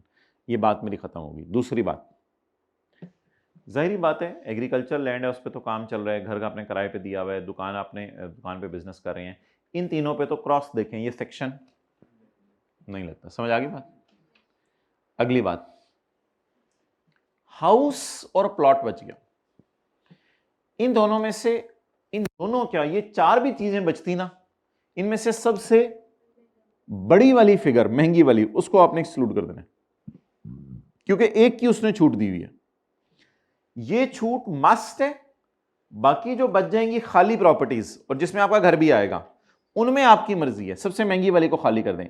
महंगी वाली खाली करने के बाद जो एंड पे बचा जवाब, वो सारी प्रॉपर्टीज की वैल्यू जमा करें। 3 मिलियन इधर पड़ी हुई है, इधर पड़ी हुई, इधर पड़ी हुई, इधर पड़ी हुई, सबको जमा करें। जब जमा करके अगर 25 मिलियन से कम है ओवरऑल जवाब, तो फिर भी रिलैक्सेशन। तो इसलिए हमने इसका आंसर दिया था कि इसका नाम एक्टिव टैक्स पे लिस्ट में आ रहा है, तो बस ठीक है, इसकी अदर सोर्स इनकम है ही नहीं। क्यों नहीं है? क्योंकि 25 मिलियन से इसकी प्रॉपर्टीज कम है। अगर ये नॉन एक्टिव टैक्स पेयर है, अगर ये क्या है, non active tax payer, provided that exclusions in A, E, F and G shall not apply if the person is not an active tax payer. अगर आप एक्टिव टैक्स पेयर नहीं है तो ए, ई, एफ, जी वाली रिलैक्सेशन आपको नहीं मिलेगी। One capital asset भी आप नहीं निकाल सकते बाहर इस सेक्शन से। ए, उसके बाद कौन सा? ई। ई अगर आप शहीद हैं या आर्म्ड फोर्स के हैं, ई। अगर आपने कोई प्रॉपर्टी किराए पे दी हुई है उसको भी बाहर नहीं निकाल सकते, यानी डबल टैक्सेशन होगी। इस सेक्शन में भी टैक्स लगेगा और प्रॉपर्टी इनकम में भी लगेगा। अच्छा, और आपने कोई कैपिटल एसेट जिंदगी में पहली दफा खरीदा है, वो भी छूट में था, जब उसको खरीदते हुए आपने टैक्स पे किया, उसको भी आप इस सेक्शन से बाहर नहीं निकाल सकते। और आप 25 मिलियन वाली लिमिट भी आप पे नहीं है, चाहे छोटी सी प्रॉपर्टीज भी बची उन पे भी आपको टैक्स देना पड़ेगा। तो इनको हमने बाहर निकाल दिया। अच्छा, और बिजनेस को भी निकाल दिया, क्योंकि पॉइंट बी के अंदर लिखा होता सेल्फ ओन्ड बिजनेस प्रेमिसेस तब है जब आप एक्टिव टैक्स पेयर हैं, वरना नहीं। अब रूल क्या बना? रूल ये बना कि अगर आपके पास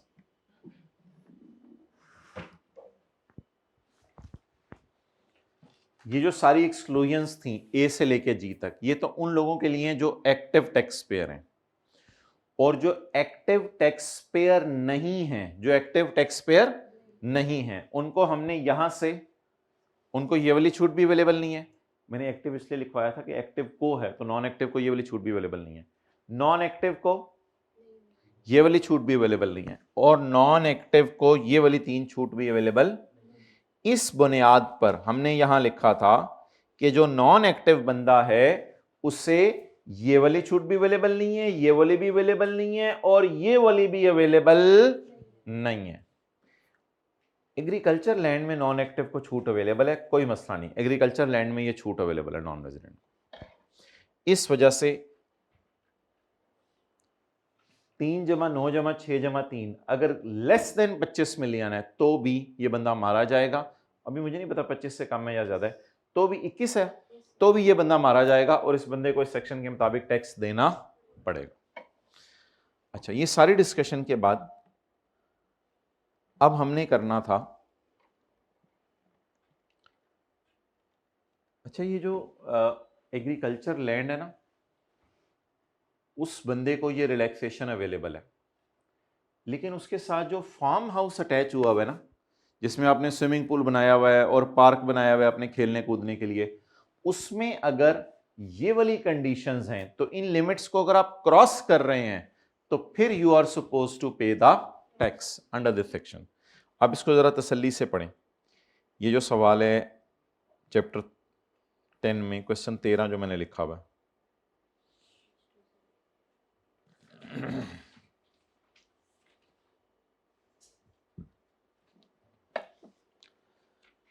जब सवाल में लिखा होगा ना, वो एज्यूम करें वो एक्टिव टैक्स पेयर है, तब आप लोगों ने ये वाली लाइनें नहीं पढ़नी जो उधर वाली हैं, तब आप लोगों ने नॉर्मल सेक्शन पढ़ना है बस। The following persons are excluded. अब अप्लाई करें सारा जी। हाँ देना पड़ेगा ना, मैंने क्या बोला था, अगर ये लिमिट्स क्रॉस होंगी तो टैक्स देना पड़ेगा, यही मैंने बोला ना। हाँ तो मैंने क्या बोला,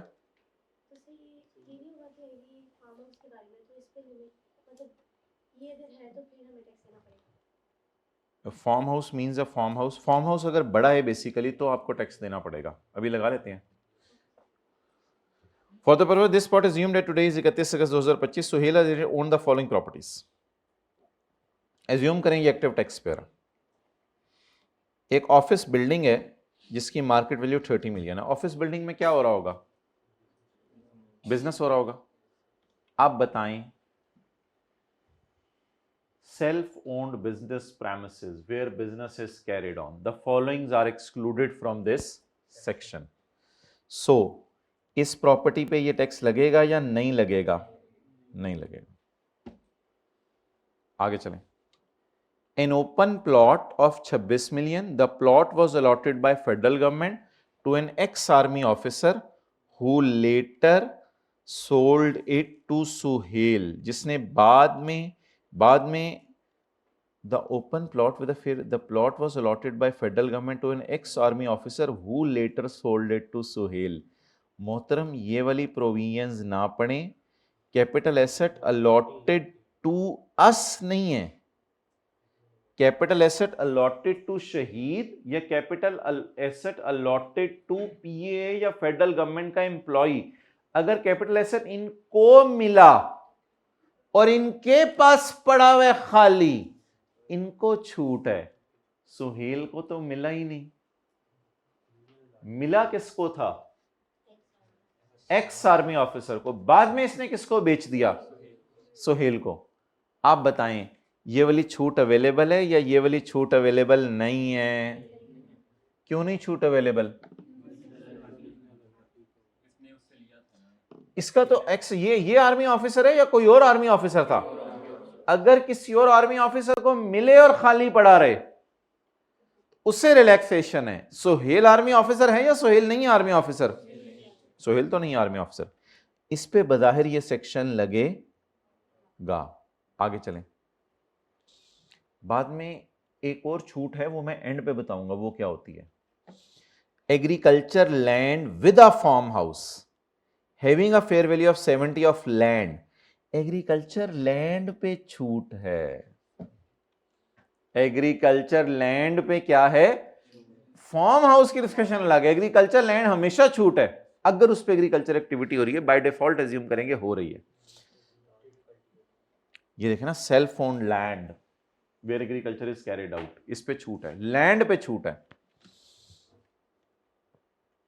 और हमारे पास 26 मिलियन का फार्म हाउस, वो आगे उसने बता दिया लक्ष्य का land is cultivated by Suhail, इस वजह से ये छूट कंफर्म हो गई।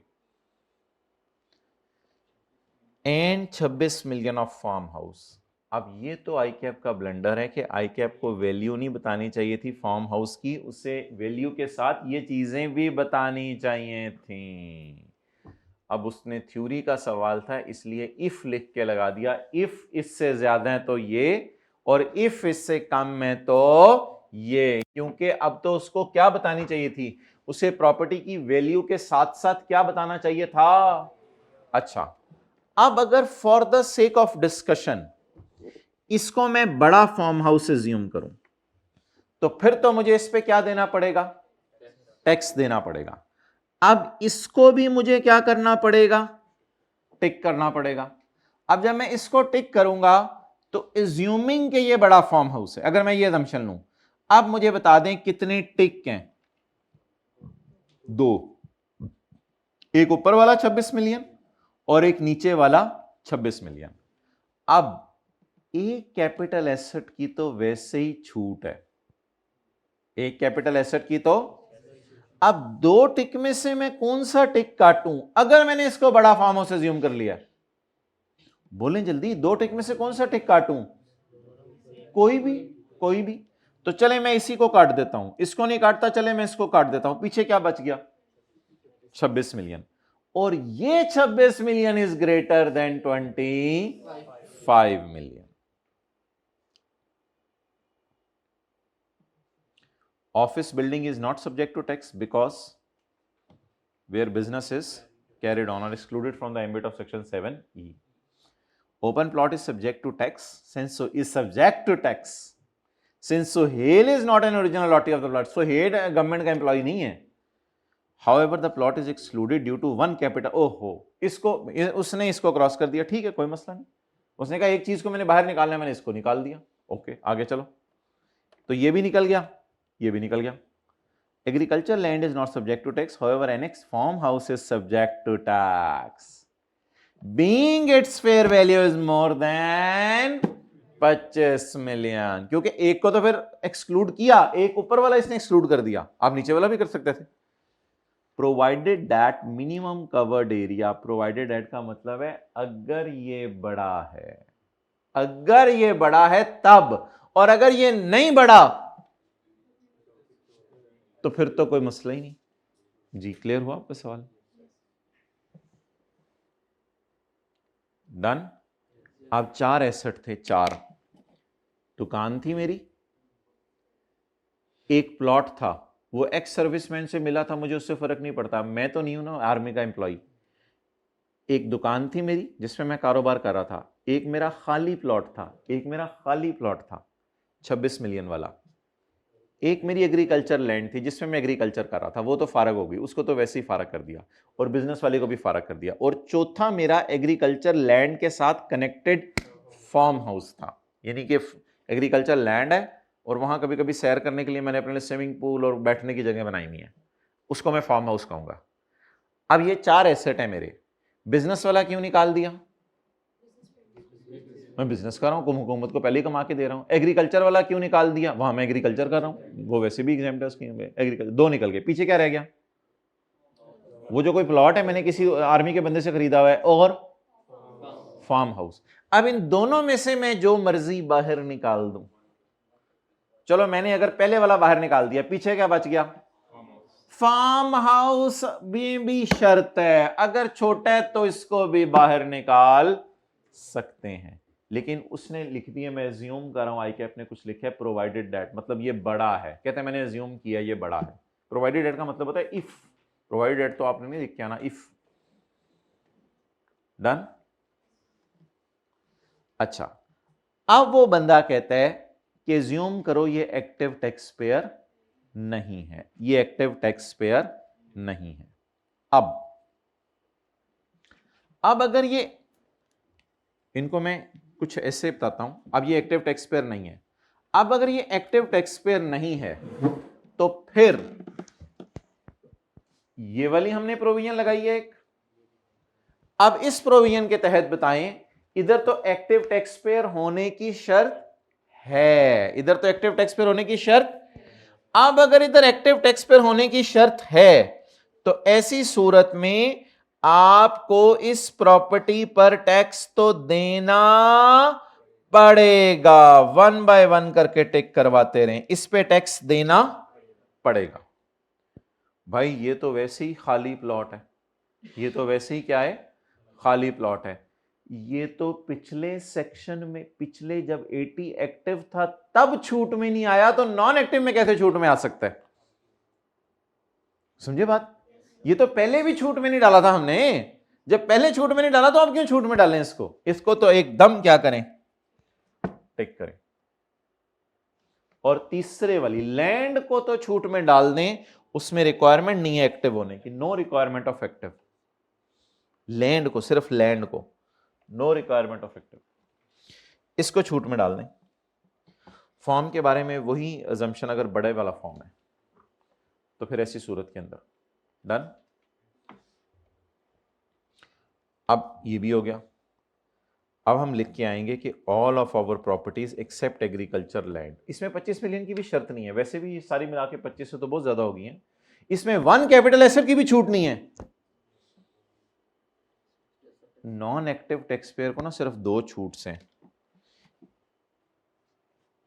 एक एग्रीकल्चर लैंड, फार्म हाउस की नहीं है, एक एग्रीकल्चर लैंड, और एक इसको छूट अवेलेबल है अगर ये खुद शहीद है तो इसके बच्चों वगैरह को खाली पड़ा हुआ है, या ये आर्मी में नौकरी कर रहा था और इसको मिल गया हुआ है, फिर छूट है। वरना नॉन एक्टिव टैक्स पेयर को किसी भी सूरत में छूट नहीं है, इसलिए कोई छूट भी नहीं लगती। तो अल्हम्दुलिल्लाह all over properties are chargeable to tax. Suhail is not appearing. His all properties are subject to tax, except for, उसके साथ फार्म हाउस नहीं, except for land. Okay. अच्छा, अब इसका मुझे लिख ले, कोई मॉक में इसका भी सवाल डाल देंगे। एक मैंने वो भी आपको और चीज बताई थी, कौन सी? सेक्शन 75A का भी मॉक में डालेंगे, ये मुझे फिर बता दीजिएगा, डाल लेंगे इंशाल्लाह। आगे चलें जी। Exemptions,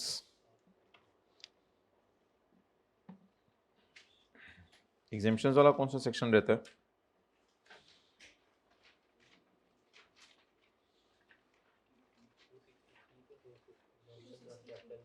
page number 263।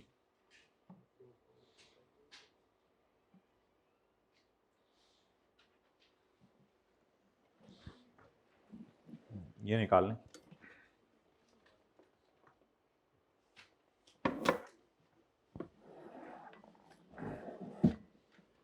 अच्छा, अब बात ये बनी कि एक्टिव टैक्स पेयर को 6-7 छूट अवेलेबल है और नॉन एक्टिव टैक्स पेयर को सिर्फ एग्रीकल्चर लैंड वाली, और अगर वो शहीद है या उसको आर्मी में रहते हुए घर मिला था और वो खाली पड़ा हुआ, या कोई भी चीज मिली थी खाली पड़ा हुआ, ये 2 छूट हैं, बाकी कोई छूट अवेलेबल नहीं।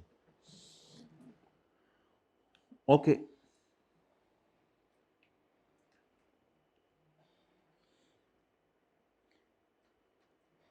किसी बंदे की सर्विसेज को पहचानते हुए, किसी बंदे की सर्विसेज को पहचानते हुए पीएफ या फेडरल गवर्नमेंट उसके मरने पर या उसके जख्म लगने पर या कुछ भी ना हो, बस वो छोड़ के चला जाए या छोड़ के नहीं भी गया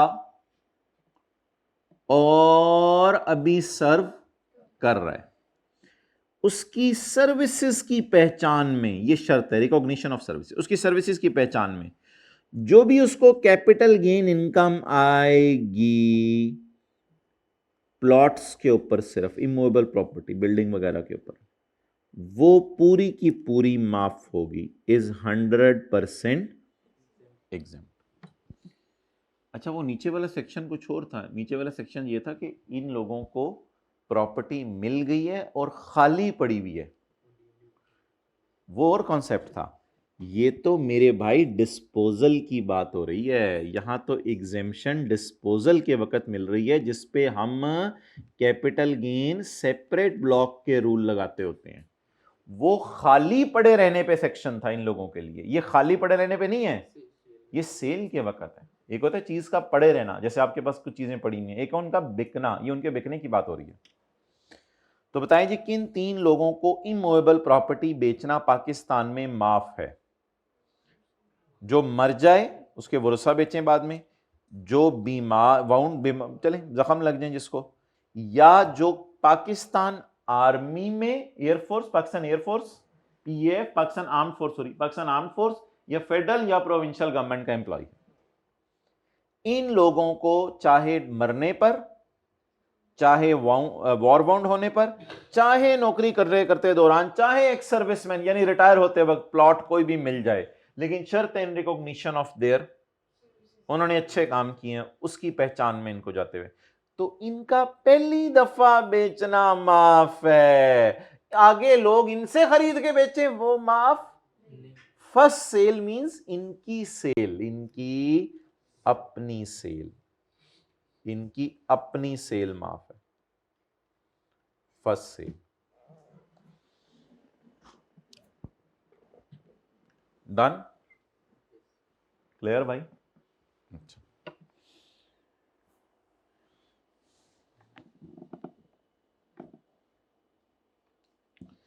अच्छा अब ना आपको तीसरा बुलेट रिपीट होता हुआ नजर आएगा, देखें कैसे। तीसरा बुलेट आपको पॉइंट 2 में रिपीट होता हुआ नजर आ रहा है। Capital gain is exempt, capital gain rates have been reduced by 50%। चलें वो तो, ये तो 50% वाला फंडा है ना। On first sale of immovable property, on first sale of immovable property, acquired और अलॉटेड टू नीचे बात वही वाली, ex serviceman and serving personnel of armed forces or ex-employees or service personnel of federal and provincial government who are original allottees of immovable property। अब ना इन दोनों points में इख्तलाफ नजर आ रहा है। ऊपर कह रहे 100% माफ है और नीचे कह रहे 50% माफ है। अब इस वजह से आईकैप को ईमेल की हुई थी, आईकैप ने कहा बच्चे को ये जवाब दे दो, अगर कभी लफ्ज आ गया ना रिकॉग्निशन ऑफ सर्विस वाला तो फिर 100% माफ कर दे। अगर कभी आ गया वैसे ही गवर्नमेंट ने इसको दे दिया, कोई इतनी अच्छी सर्विस नहीं दी थी लेकिन फिर भी गवर्नमेंट ने दे दिया, फिर नीचे वाला, तो शायद जनरल रूल ये है। लेकिन अगर आप बहुत ही कमाल इंसान है और आपकी कुछ सर्विसेज को गवर्नमेंट रिकॉग्नाइज कर रही है, तो आईकैप कहते हैं मुझे पढ़ के बस यही डिफरेंस समझ आ रहा है, बाकी मुझे भी कोई खास इनमें दोनों में फ़र्क समझ नहीं आ रहा। तो फ़र्क कहते हैं यही समझ आ रहा है मुझे कि इधर लफ्ज़ क्या लिखा हुआ है, रिकॉग्निशन ऑफ, तो इधर कोई ऐसा लफ्ज़ नहीं लिखा हुआ, तो ये कंडीशन है। तो अगर पेपर में लफ्ज़ आ गया आपकी सर्विसेज की रिकॉग्निशन में मिला था तो कितने % माफ कर दीजिएगा। अच्छा इन दोनों की तो बात ही नहीं हुई नीचे, इन दोनों को तो हमने कितना माफ करना है 100%। फड्डा कहां आ रहा है, वो जो आप लोगों ने हाईलाइट किया, फड्डा इन दोनों में आ रहा है। तो इन दोनों में से फिर कौन सी प्रोविजन लगाएंगे। अगर सवाल में लिखा आ गया कि उसको उसकी सर्विसेज की रिकॉग्नाइज करने की वजह से हमने प्लॉट दिया है, फिर उसके बेचने पर टैक्स पूरा माफ कर दीजिएगा, वरना ये।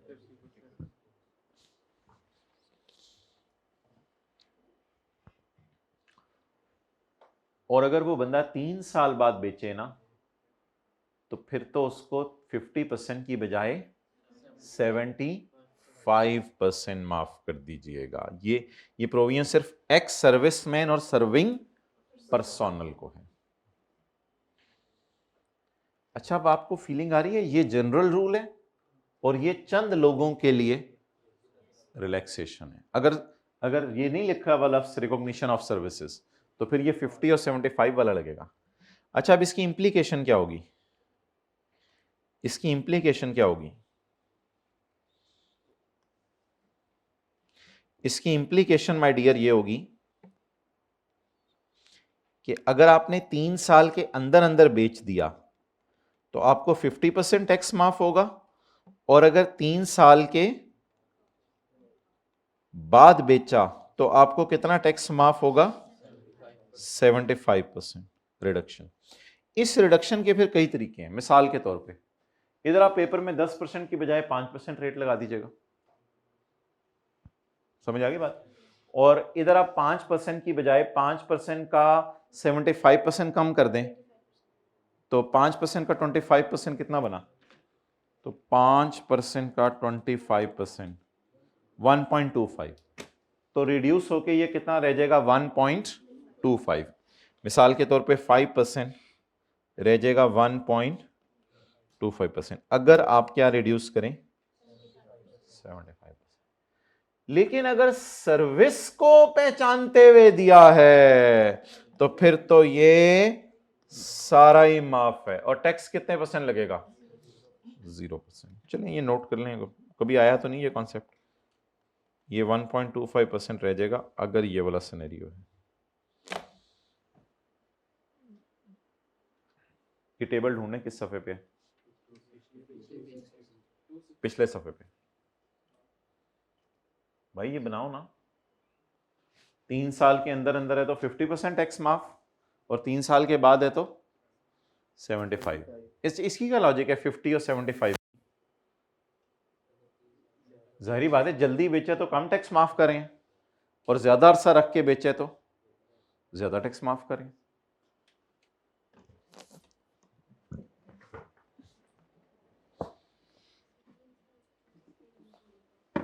तीन साल तो उसने 3 साल ज्यादा लिखे है ना। हाँ उसने क्या लिखा है, if capital gain rise after completion of 3 years, तो ठीक है ना, आफ्टर 3 years, तो मतलब वेयर इट एक्सीड 3 years, वही बात होगी ना। मतलब इससे ज्यादा तो लेस देन 2 ही स्लैब बनेगा ना, 3 years के अंदर या 3 years के बाद। यानी 1 साल 2 साल या 3 साल के अंदर अंदर बेच दे तो आधा टैक्स माफ होगा। आफ्टर 3 years बेचे यानी 4 years 5 years बाद बेचे तो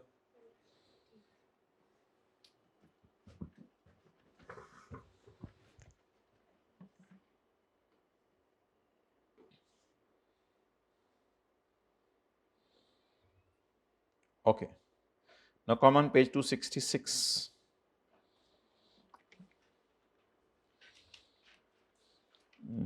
पेज 262 भी है और यहां मैं पेज 266 पे लिख दूंगा, दोनों में से किसी एक जगह भी कर लेंगे, काफी होगा। पेज 266।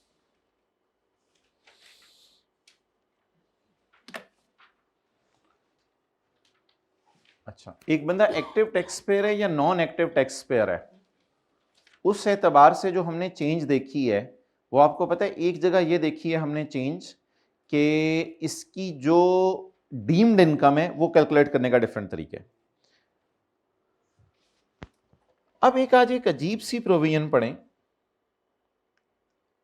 अगर एक बंदे ने सिक्योरिटीज बहुत पुरानी खरीदी हुई है तो ये रेट है, पुरानी खरीदी हुई है तो ये रेट है, लेकिन अगर आपने सिक्योरिटी खरीदी 1 जुलाई 24 के बाद है तो आपके लिए फिर 15% है अगर आप एक्टिव टैक्स पेयर हैं। और आपने सिक्योरिटी खरीदी है 1 जुलाई 24 को या इसके बाद, और आप क्या हैं, then progressive rates will apply. Then कौन से रेट्स लगेंगे? Progressive rates. कंपनी का तो काटे ना रेट, इसको हमने क्या करना है। देन कौन से रेट लगेंगे आपके पास? प्रोग्रेसिव। डिवीजन 1 से मुराद है टेबल 1 और 2, 1 और 2 दोनों। डिवीजन 1 का मतलब है टेबल 1 और 2। However, the rate shall never be less than 15%। Rate 15% से कम नहीं होगा। ओके अब ये कभी आई के अपने न्यूमेरिकल अभी तक किताब में डाला नहीं, लेकिन चलें इसका एक सवाल बनाने की कोशिश करते हैं। इसका एक सवाल बनाने की कोशिश करते हैं।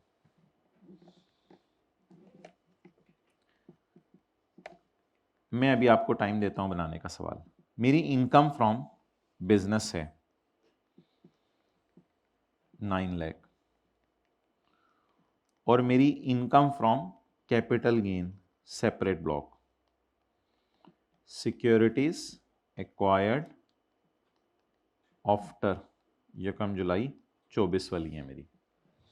मेरी इनकम फ्रॉम कैपिटल गेन है 2 लाख और मैं हूं नॉन एक्टिव टैक्स पेयर। अगर मैं एक्टिव हूं ना फिर तो वही 9 लाख जमा 2 लाख 11 लाख, 11 लाख में से सेपरेट ब्लॉक इनकम माइनस कर दो, 9 लाख पे बिजनेस का रेट लगा दो और 2 लाख के ऊपर सेपरेट रेट, अगर मैं एक्टिव हूं। लेकिन अभी मैंने क्या हेडिंग दी है? Progressive rates in table 1 will apply. Rate कौन से लगेंगे?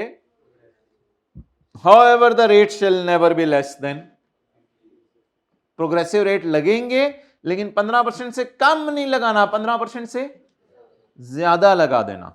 अच्छा, अब ये सवाल मेरा मशवरे पेपर में फिर ऐसे सॉल्व होगा। आपकी बिजनेस इनकम आ गई 9 लाख, आपकी कैपिटल गेन अब सेपरेट ब्लॉक नहीं रही। मुझे यहां लिखना चाहिए था सेपरेट ब्लॉक, नहीं लिखना चाहिए था, मुझे यहां लिखना चाहिए था सिक्योरिटीज। सिक्योरिटीज, लेकिन ये दो वजह से नॉर्मल बनी है। पहली वजह, एक तो ये एक्टिव टैक्स पेयर नहीं है, यस नो कर दें, एक एक्टिव टैक्स पेयर नहीं है, दूसरा ये नई खरीदी हुई है। जब ये दोनों शराइत पूरी होंगी तो ये सिक्योरिटीज सेपरेट से गिर के कहां निकल जाएंगी? नॉर्मल रिजीम में। अब नॉर्मल रिजीम में जाने की वजह से ये मेरी 2 लाख इधर ही आ गई। डन। जब ये 2 लाख इधर आ गई, अब मेरी टैक्सेबल इनकम क्या हो गई? 11 लाख। 11 लाख पे जरा टैक्स लगा लें नॉर्मल तरीके से। 11 लाख पे टैक्स लगा लेते हैं नॉर्मल तरीके से। चैप्टर 4 हम लोगों ने पढ़ा हुआ है। अभी रेट जो मर्जी लग रहा है लगने दीजिएगा, आप लोगों को परेशान नहीं होगा। रेट इंशाल्लाह मैं आपको सेट करवा दूंगा। अभी आप मुझे सिर्फ ये बताएं कि फिलहाल इस पे टैक्स नॉर्मल तरीके से कैसे निकलेगा। वे द टैक्सेबल इनकम से 6 lakh but does not exceed 12 lakh, तो फिर 15% of amount exceeding 6 lakh. 6 lakh से ज्यादा कितनी बढ़ रही है? ये 5 लाख पता चल गया कहां से आया? ये तो नहीं पूछेंगे 5 लाख कहां से आया, सिलेबस एंड हो रहा है, ऐसी बात ना कीजिएगा। 5 लाख पता चल गया कहां से आया? 5 लाख जरा 15%, 75,000। सर आपने कहा था कि 15% से कम टैक्स नहीं लगना चाहिए। सर शायद इस 5 लाख में यही वाला 2 लाख पड़ा होगा, 15% लग गया। ओ खुदा के लिए ऐसा ना कीजिएगा, ये 5 लाख पे नहीं है, ये है वो 11 लाख माइनस 6 लाख, 5 लाख आ गया, और ये 11 लाख पे टैक्स है 75,000। Don't watch it like this case पे 15% लगा है। अब मेरे ख्याल से अगर कभी पेपर में ये कॉन्सेप्ट आया तो फिर आप लोग ऐसा कीजिएगा कि एक रफ वर्किंग कीजिएगा। वर्किंग 0 नाम रख देता हूं, वर्किंग 1.1 नाम रख देता हूं।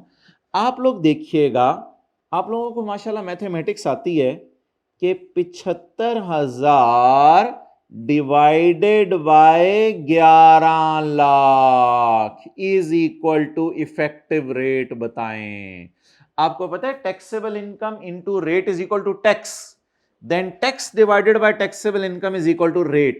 What is effective rate? 6.8%। अब छोड़ो, अब हमारी दोनों इनकम्स पे इफेक्टिवली कितना रेट लग रहा है?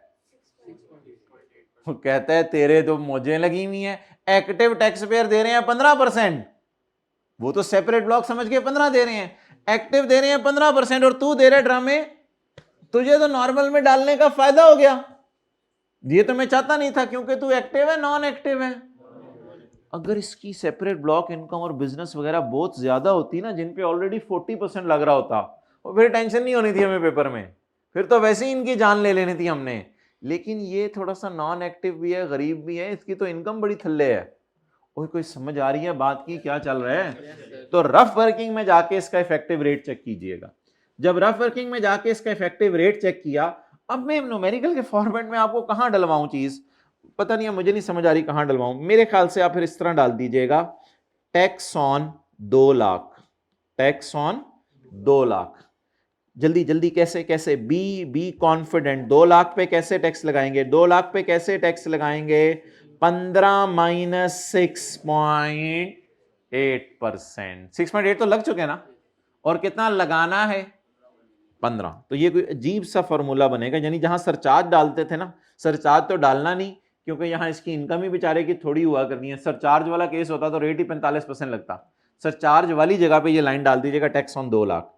कितना बनता था टैक्स, कितना ऊपर पड़ा हुआ है? 6.8%। जवाब बता दें, 16400। ये इसका टैक्स पेबल टू गवर्नमेंट है। ट्राई कर लें ये अगर सॉल्व हो रहा है आपसे भी तो बस ये करवाना था, खुदा ना खास्ता कभी पेपर में आ गया तो रफ वर्किंग में जाके देख लीजिएगा इसका इफेक्टिव रेट कितना है। और अगर ये ऑलरेडी 16% आ गया तो फिर कुछ भी नहीं करना। So it is less than 15%, so do something या ignore, but if it is greater than 15% then do nothing. इस तरह का कुछ बनेगा वैसे।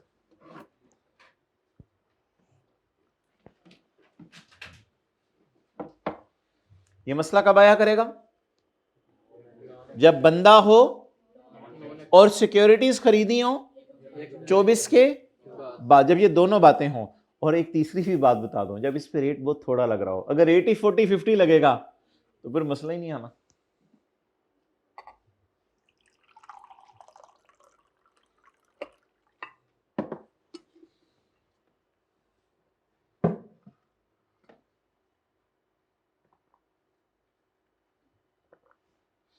वैसे अब 15% इस पे लगा कैसे है? मुझे तो नहीं लग रहा 15% लगा कैसे है। 6.8 ऊपर लग गया और नीचे कितना लगा दिया आपने? 8.2, वो बस 15 हो गया खुद ही।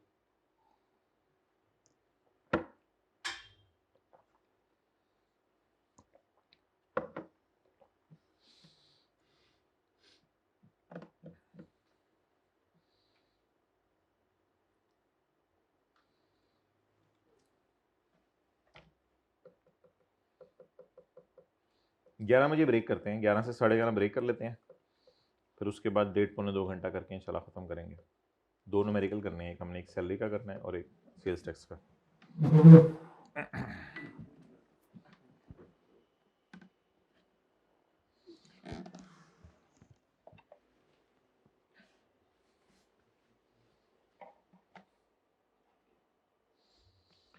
और यही वाला डब्बा उधर भी बना हुआ है, डिस्पोजल ऑफ इमूवेबल प्रॉपर्टी में।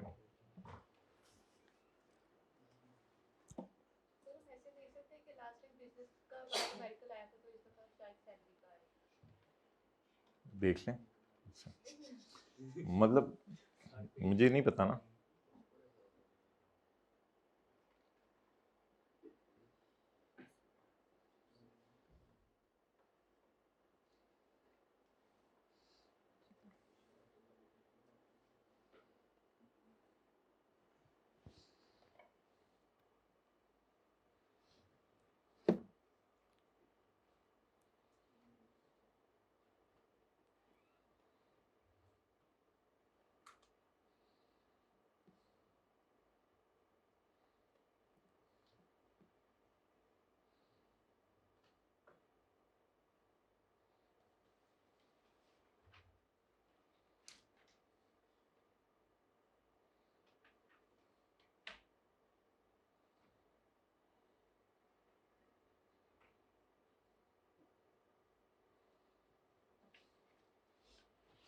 ओके, आगे चलें जी। अच्छा, इधर भी पढ़ लें, यही फिक्रा लिखा हुआ है। मसला कब आएगा? जल्दी जल्दी बोलें। जब बंदा क्या हो और रेट ऑफ टैक्स ये हो। अब मेरे ख्याल से 2 जगह ही न्यूमेरिकल पे फर्क पड़ा करेगा ना, एक तो डीम्ड इनकम वाले और एक यहाँ पे नॉन एक्टिव होने की वजह से। और तो कोई ऐसा फर्क नहीं पड़ा। एक यहाँ भी देख लें इमूवेबल प्रॉपर्टीज में, अगर नॉन एक्टिव है तो प्रोग्रेसिव रेट लगेंगे, टेबल 1 वाले, 1 और 2 वाले। However this rate shall not be less than, क्योंकि नॉर्मल रेट इसका 15 है ना एक्टिव वाले का। Okay, rate property and securities इस तरह हो जाएगा। ओके, चैप्टर 12 पे आए, क्वेश्चन 10।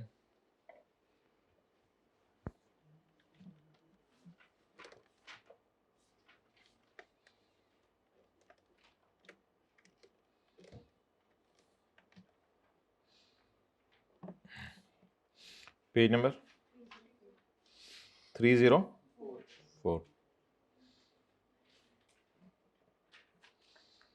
ओके,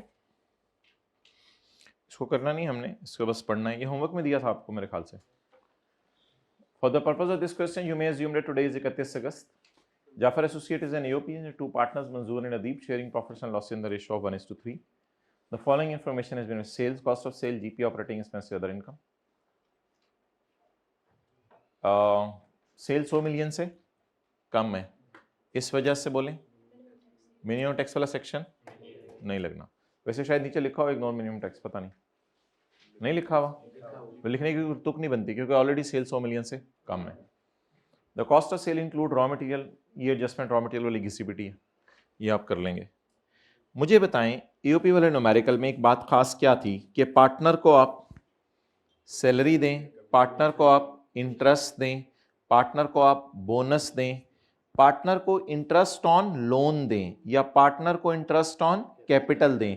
ये सारे बिजनेस के खर्चे, इनको यहां उल्टा देना है, इनको यहां और उल्टाने के बाद आपने डिविजिबल इनकम में जाके लिखने सैलरी, बोनस और profit share, interest on capital, interest on loan, done. Operating expenses include salary of partner, पड़ी रहने देंगे या उल्टा देंगे? उल्टा देंगे। अच्छा जी मोहतरम, इन दोनों को उल्टा दीजिएगा, मंजूर की सैलरी और अदीब का कमीशन। इसमें ना लोगों की ये राय है कि पार्टनर को अगर आप कोई रेंट पे कर रहे हैं ना तो ये बिजनेस का खर्चा है जेन्युइन, कोई मसला नहीं। पार्टनर को आप रेंट पे कर रहे हैं तो ये बिजनेस का जेन्युइन खर्चा, हालांकि पार्टनर बिजनेस का क्या है? ओनर है, लेकिन ये बिजनेस का जेन्युइन खर्चा है, इसको अलाउड ही रहने दें। Rent of 15 lakh paid to Adeeb for letting out his bungalow to J at a concessional rate for office purpose, the fair market rent is 2 million. ये तो डिस्कशन हो गई प्लेटफॉर्म के एंगल से। एओपी का न्यूमेरिकल सॉल्व करते हुए, एओपी का न्यूमेरिकल सॉल्व करते हुए आपने इसको इग्नोर करना है। एओपी का न्यूमेरिकल सॉल्व करते हुए आपने इसको इग्नोर करना है, यानी ये अलाउड खर्चा है। लेकिन जब आप न्यूमेरिकल सॉल्व करें अदीब का, तो फिर उसकी तो ये इनकम फ्रॉम, उसमें एक्चुअल कराया और फेयर मार्केट कराया, विच एवर इज हायर, वो डाल दीजिएगा। लेकिन बिजनेस में कुछ ऐसा नहीं करना होता कि अलाउड है 15 लाख, बिजनेस ने पे कर दिया, पे कर दिया। बिजनेस में तो ऐसा नहीं है ना, अलाउड इज हायर, और अलाउड में तो हायर लोअर का कोई चक्कर नहीं है। तो एओपी के न्यूमेरिकल में लिख लें, इसको इग्नोर करने, और अदीब की न्यूमेरिकल में ये इसकी इनकम फ्रॉम प्रॉपर्टी है।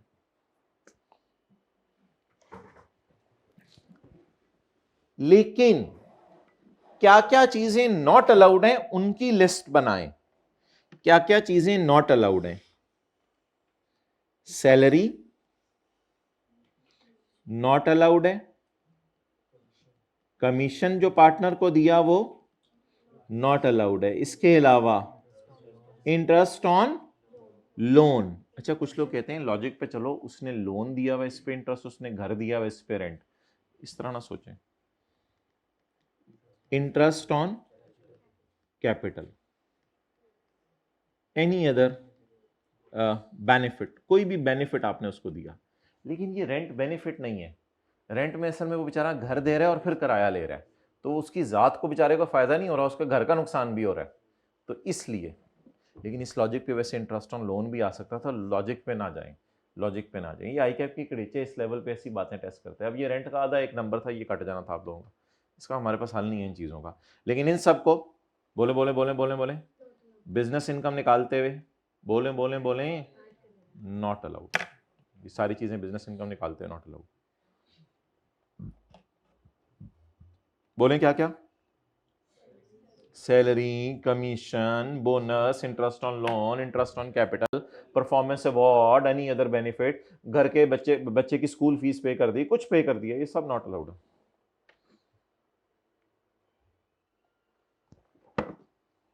Okay, next,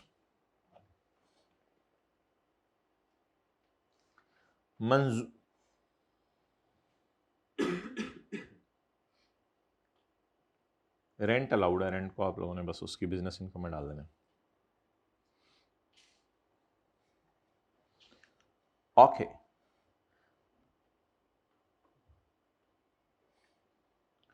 other income AOP की एक है इनकम, इसमें other income comprise dividend income, other income कम प्राइस, अच्छा ये 6000 पूरी की पूरी डिविडेंड इनकम है। कम प्राइस का मतलब होता है इंक्लूड या पूरी की पूरी यही फिगर है, क्योंकि फिगर नहीं दी हुई थी ना, इसके ऊपर जाकर पता चला। Other income comprise dividend income from a company whose income is exempt from tax. अब इस अटेम्प्ट में ना चैप्टर 4 का उसने प्रॉपर टेबल बनाया हुआ था और चैप्टर 4 वाले रेट्स दिए हुए थे। तो चैप्टर 4 के अंदर जाके एक लाइन लिखी हुई है, बड़ी खूबसूरत सी लाइन, वो ज़रा पढ़ें। आप लोग चैप्टर में खोलने की ज़रूरत नहीं है, जहाँ डिविडेंड इनकम के रेट्स हैं। तो डिविडेंड इनकम के रेट्स वाली जगह पर ये दिया हुआ है कि 25% रेट लगेगा डिविडेंड का अगर आपने ऐसी कंपनी से डिविडेंड लिया जिसकी इनकम माफ है, जिसकी इनकम माफ है। ये जुल्म है। अब अगर एक कंपनी बेचारी एग्रीकल्चर इनकम कमा रही है तो कंपनी की इनकम मैंने आपको बताया था माफ है, लेकिन लॉ मेकर जुल्म कर रहे हैं, शेयर होल्डर पे डिविडेंड पे 15% नहीं, गुस्से में क्या करे, फिर फायदा क्या, जुल्म कर दिया तूने इधर। चले हल्का फुल्का फायदा तो हो गया होगा, कंपनी को भी तो 29% टैक्स सेव हुआ है। तो जो शेयर होल्डर किसी ऐसी कंपनी में मालिक है जिस कंपनी की अपनी इनकम माफ है, तो बोले कंपनी की इनकम क्या हो गई टोटली माफ, लेकिन शेयर होल्डर की इनकम क्या है, डिविडेंड, उस पर नॉर्मल रेट नहीं, उस पर भयानक रेट लगेगा। कितने परसेंट, 25। तो बस ये थोड़ी सी ध्यान रखना था कि आप लोगों ने 6000 डिवाइडेड बाय 75 करना था। आम क्लासों में हम करते थे 6000 डिवाइडेड बाय 85, 85। डन।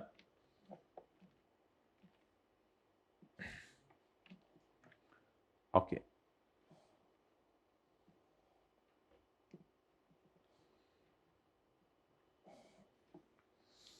डन हो गया जी। अच्छा, ये चैप्टर नंबर 13 कौन सा है? इसमें देखें क्वेश्चन 8 करवाया हुआ है, मेरे ख्याल से करवाया हुआ है, ऐसे ही वो टिक हो गया था। पास पेपर का क्वेश्चन 8 करवाया मैंने, बस ठीक है।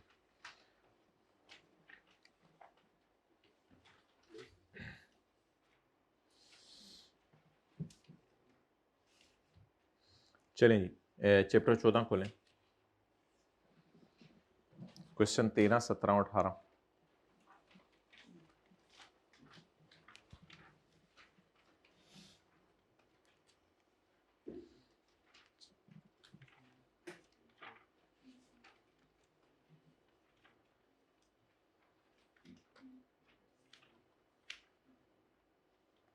पेज 358। अच्छा मोहतरम, ये सवाल बिल्कुल उसी तरह का है, ये आप लोगों ने खुद घर में करना है, इसके साथ मैं होमवर्क डाल भी दूंगा अगर मुझे नोट्स में याद रहा। क्वेश्चन 9 की तरह का है, बिल्कुल क्वेश्चन 9 की तरह है। फॉरेन इनकम्स दी हुई है छू, लेकिन उसमें से माइनस करना है ब्रॉट फॉरवर्ड लॉस। इसको इस्तेमाल कर लीजिएगा ये माइनस करने के लिए, इसको इस्तेमाल कर लीजिएगा ये माइनस करने के लिए, बाकी फिगर्स को बार बार डाल दीजिएगा। डन। इसमें ये बस मुझे बता दें इसका क्या करना है। यकम मई 16 को महरीन ने रिज़ाइन कर दिया है अपनी जॉब से, पाकिस्तान में करी थी जॉब, ऐसे बता देता हूँ आपको। महरीन ने रिज़ाइन कर दिया अपनी जॉब से और इसने एक अरेबिक न्यूज़पेपर में जाकर हबीबी हबीबी बोलनी शुरू हो गई है, as the editor in chief at a monthly salary of 12 lakh. अब बता दें ये क्या है, जल्दी बता देना। अरेबिक न्यूज़पेपर चैनल में एडिटर इन चीफ की नौकरी मिली है इसको 12 लाख PKR पर हर महीने। बताएं ये क्या है। एक्सेलेंट, मंथली सैलरी मिला करेगी अरेबिक न्यूज़पेपर में, दुबई चली गई है। तो सुबह सुबह वाला सवाल, ये सैलरी इनकम बन गई और ये सैलरी इनकम क्या हो गई, foreign source. Foreign source salary माफ करने के लिए दो में से कोई एक शर्त, या तो दुबई में टैक्स पे करें या साल के आखिरी दिन पाकिस्तान से बाहर हो, इन दोनों में से कोई एक भी शर्त पूरी हो गई। EM पेड, EM कौन है, एम्प्लॉयर अकबर मरहबा, मरहबा हबीबी बीबी, ये बाहर जो दुबई की कंपनी है। अखबार, सॉरी अखबार मरहबा, मादरत। अखबार मरहबा paid 50% of her salary in Dubai and 50% to bank account in Pakistan through normal banking channel. Marine remained in Dubai till the end of year. भाई ये जो पैसे पाकिस्तान भेजे, बाहर भेजे, ये शराइत नहीं है। ये शराइत पता है किसी और प्रोविजन के लिए थी। ये शराइत थी जो बंदा पाकिस्तान में 3 साल के लिए आया हुआ है नौकरी करने के लिए, ये तो उसके लिए शराइत थी। पैसे फॉरेन सैलरी माफ करने की 2 शराइत बता दें, दोनों में से कोई एक भी पूरी हो जाए। 2 शराइत बता दें, या तो 2 शराइत नहीं, 2 प्रोविजंस। एक प्रोविजन ये है कि या तो तुम बाहर के मुल्क में टैक्स पे करो, वो सवाल ने लिखा नहीं हुआ, न्यूमेरिकल है, अभी जम्पशन भी ले सकते थे, लेकिन एक वाज़ेह प्रोविजन अवेलेबल है, as she is citizen and remains abroad therefore her foreign salary will be. लेकिन बाकी फॉरेन इनकम्स पे टैक्स लगाइएगा, सिर्फ क्या माफ कीजिएगा, foreign salary. Done? Okay. Question 17,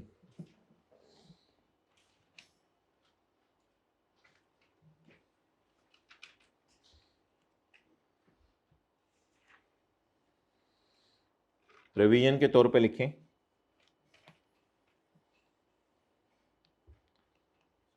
Pakistan source income के लॉसेस, बोलें बोलें बोलें, कैन बी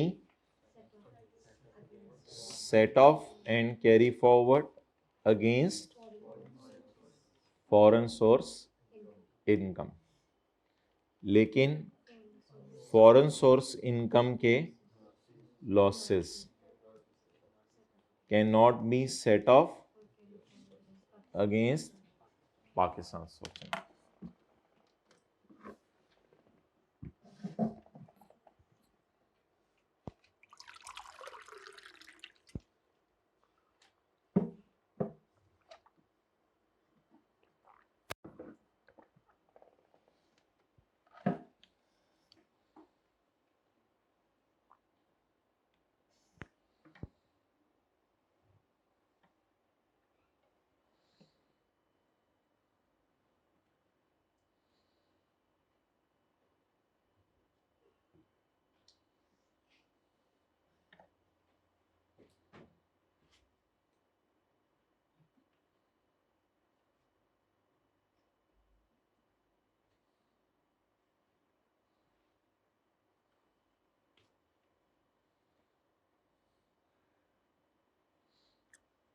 अब पढ़ें।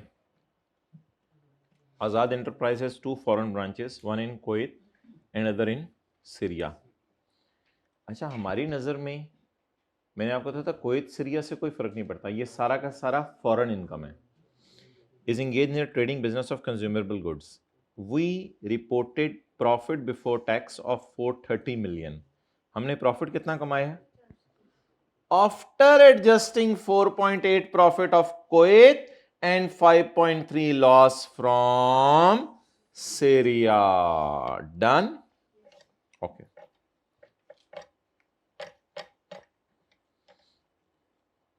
अब मुझे आप ये बताएं कि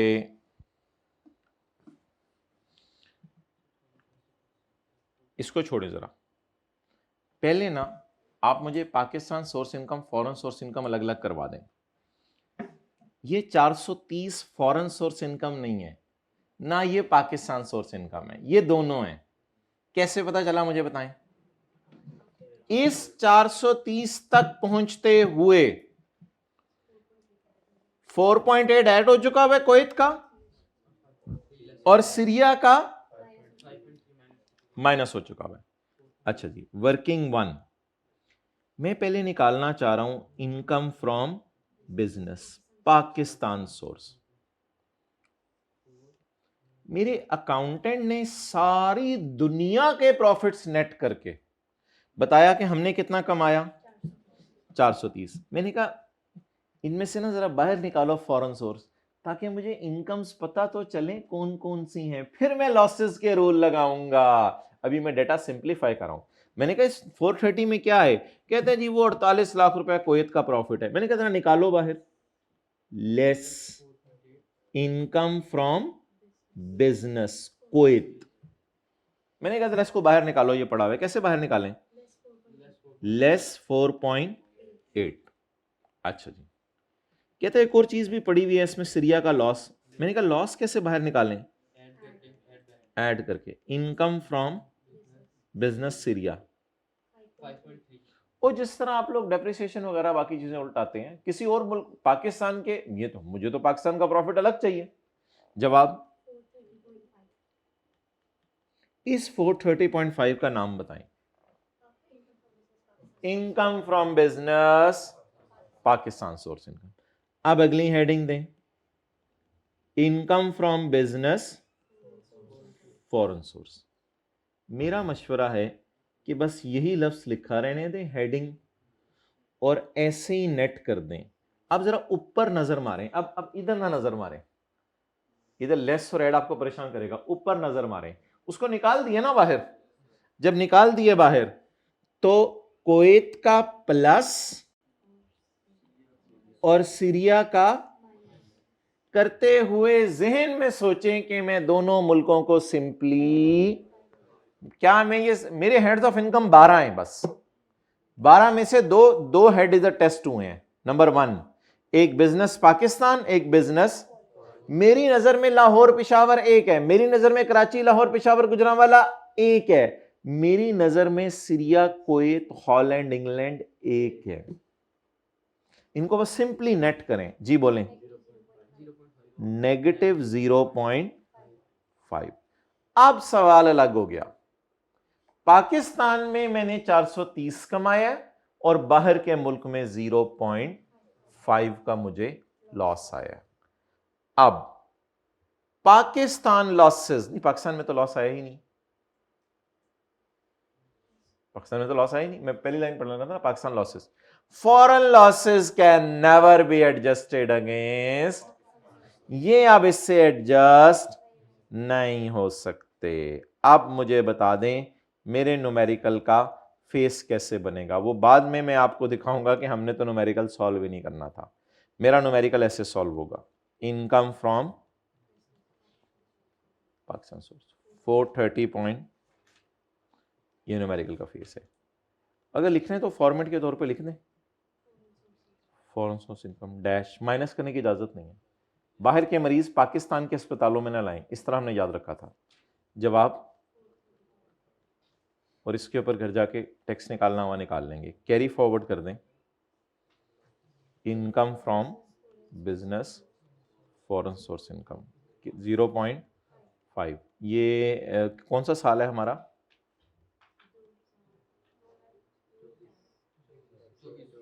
2024 है, तो टिल 2030, 20 हाँ 24 टिल 2030 नोट करेंगे। लेकिन थ्योरी का सवाल था, वो मैं बताता हूं कैसे करना है।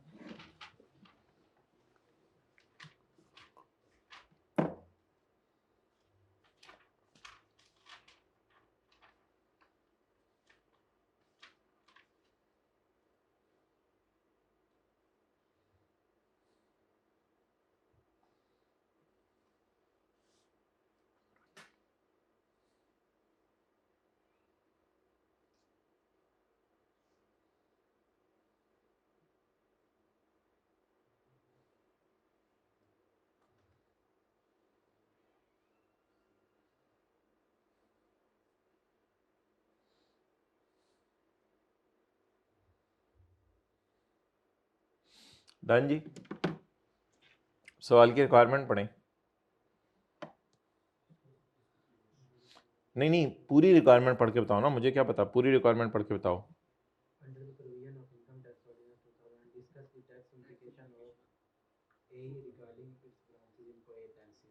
अच्छा सिर्फ कोई तो सीरिया को डिस्कस कर लें? ओहो, अच्छा पाकिस्तान को डिस्कस ही नहीं करना, तेरी खैर। अच्छा ये बताएं, अब फॉरेन इनकम मैंने न्यूमेरिकल में डाली नहीं, तो फॉरेन इनकम पे फॉरेन टैक्स निकालूं? जल्दी बताएं ना, फॉरेन इनकम 0 है तो फिर फॉरेन इनकम पे फॉरेन टैक्स रेट निकलेगा।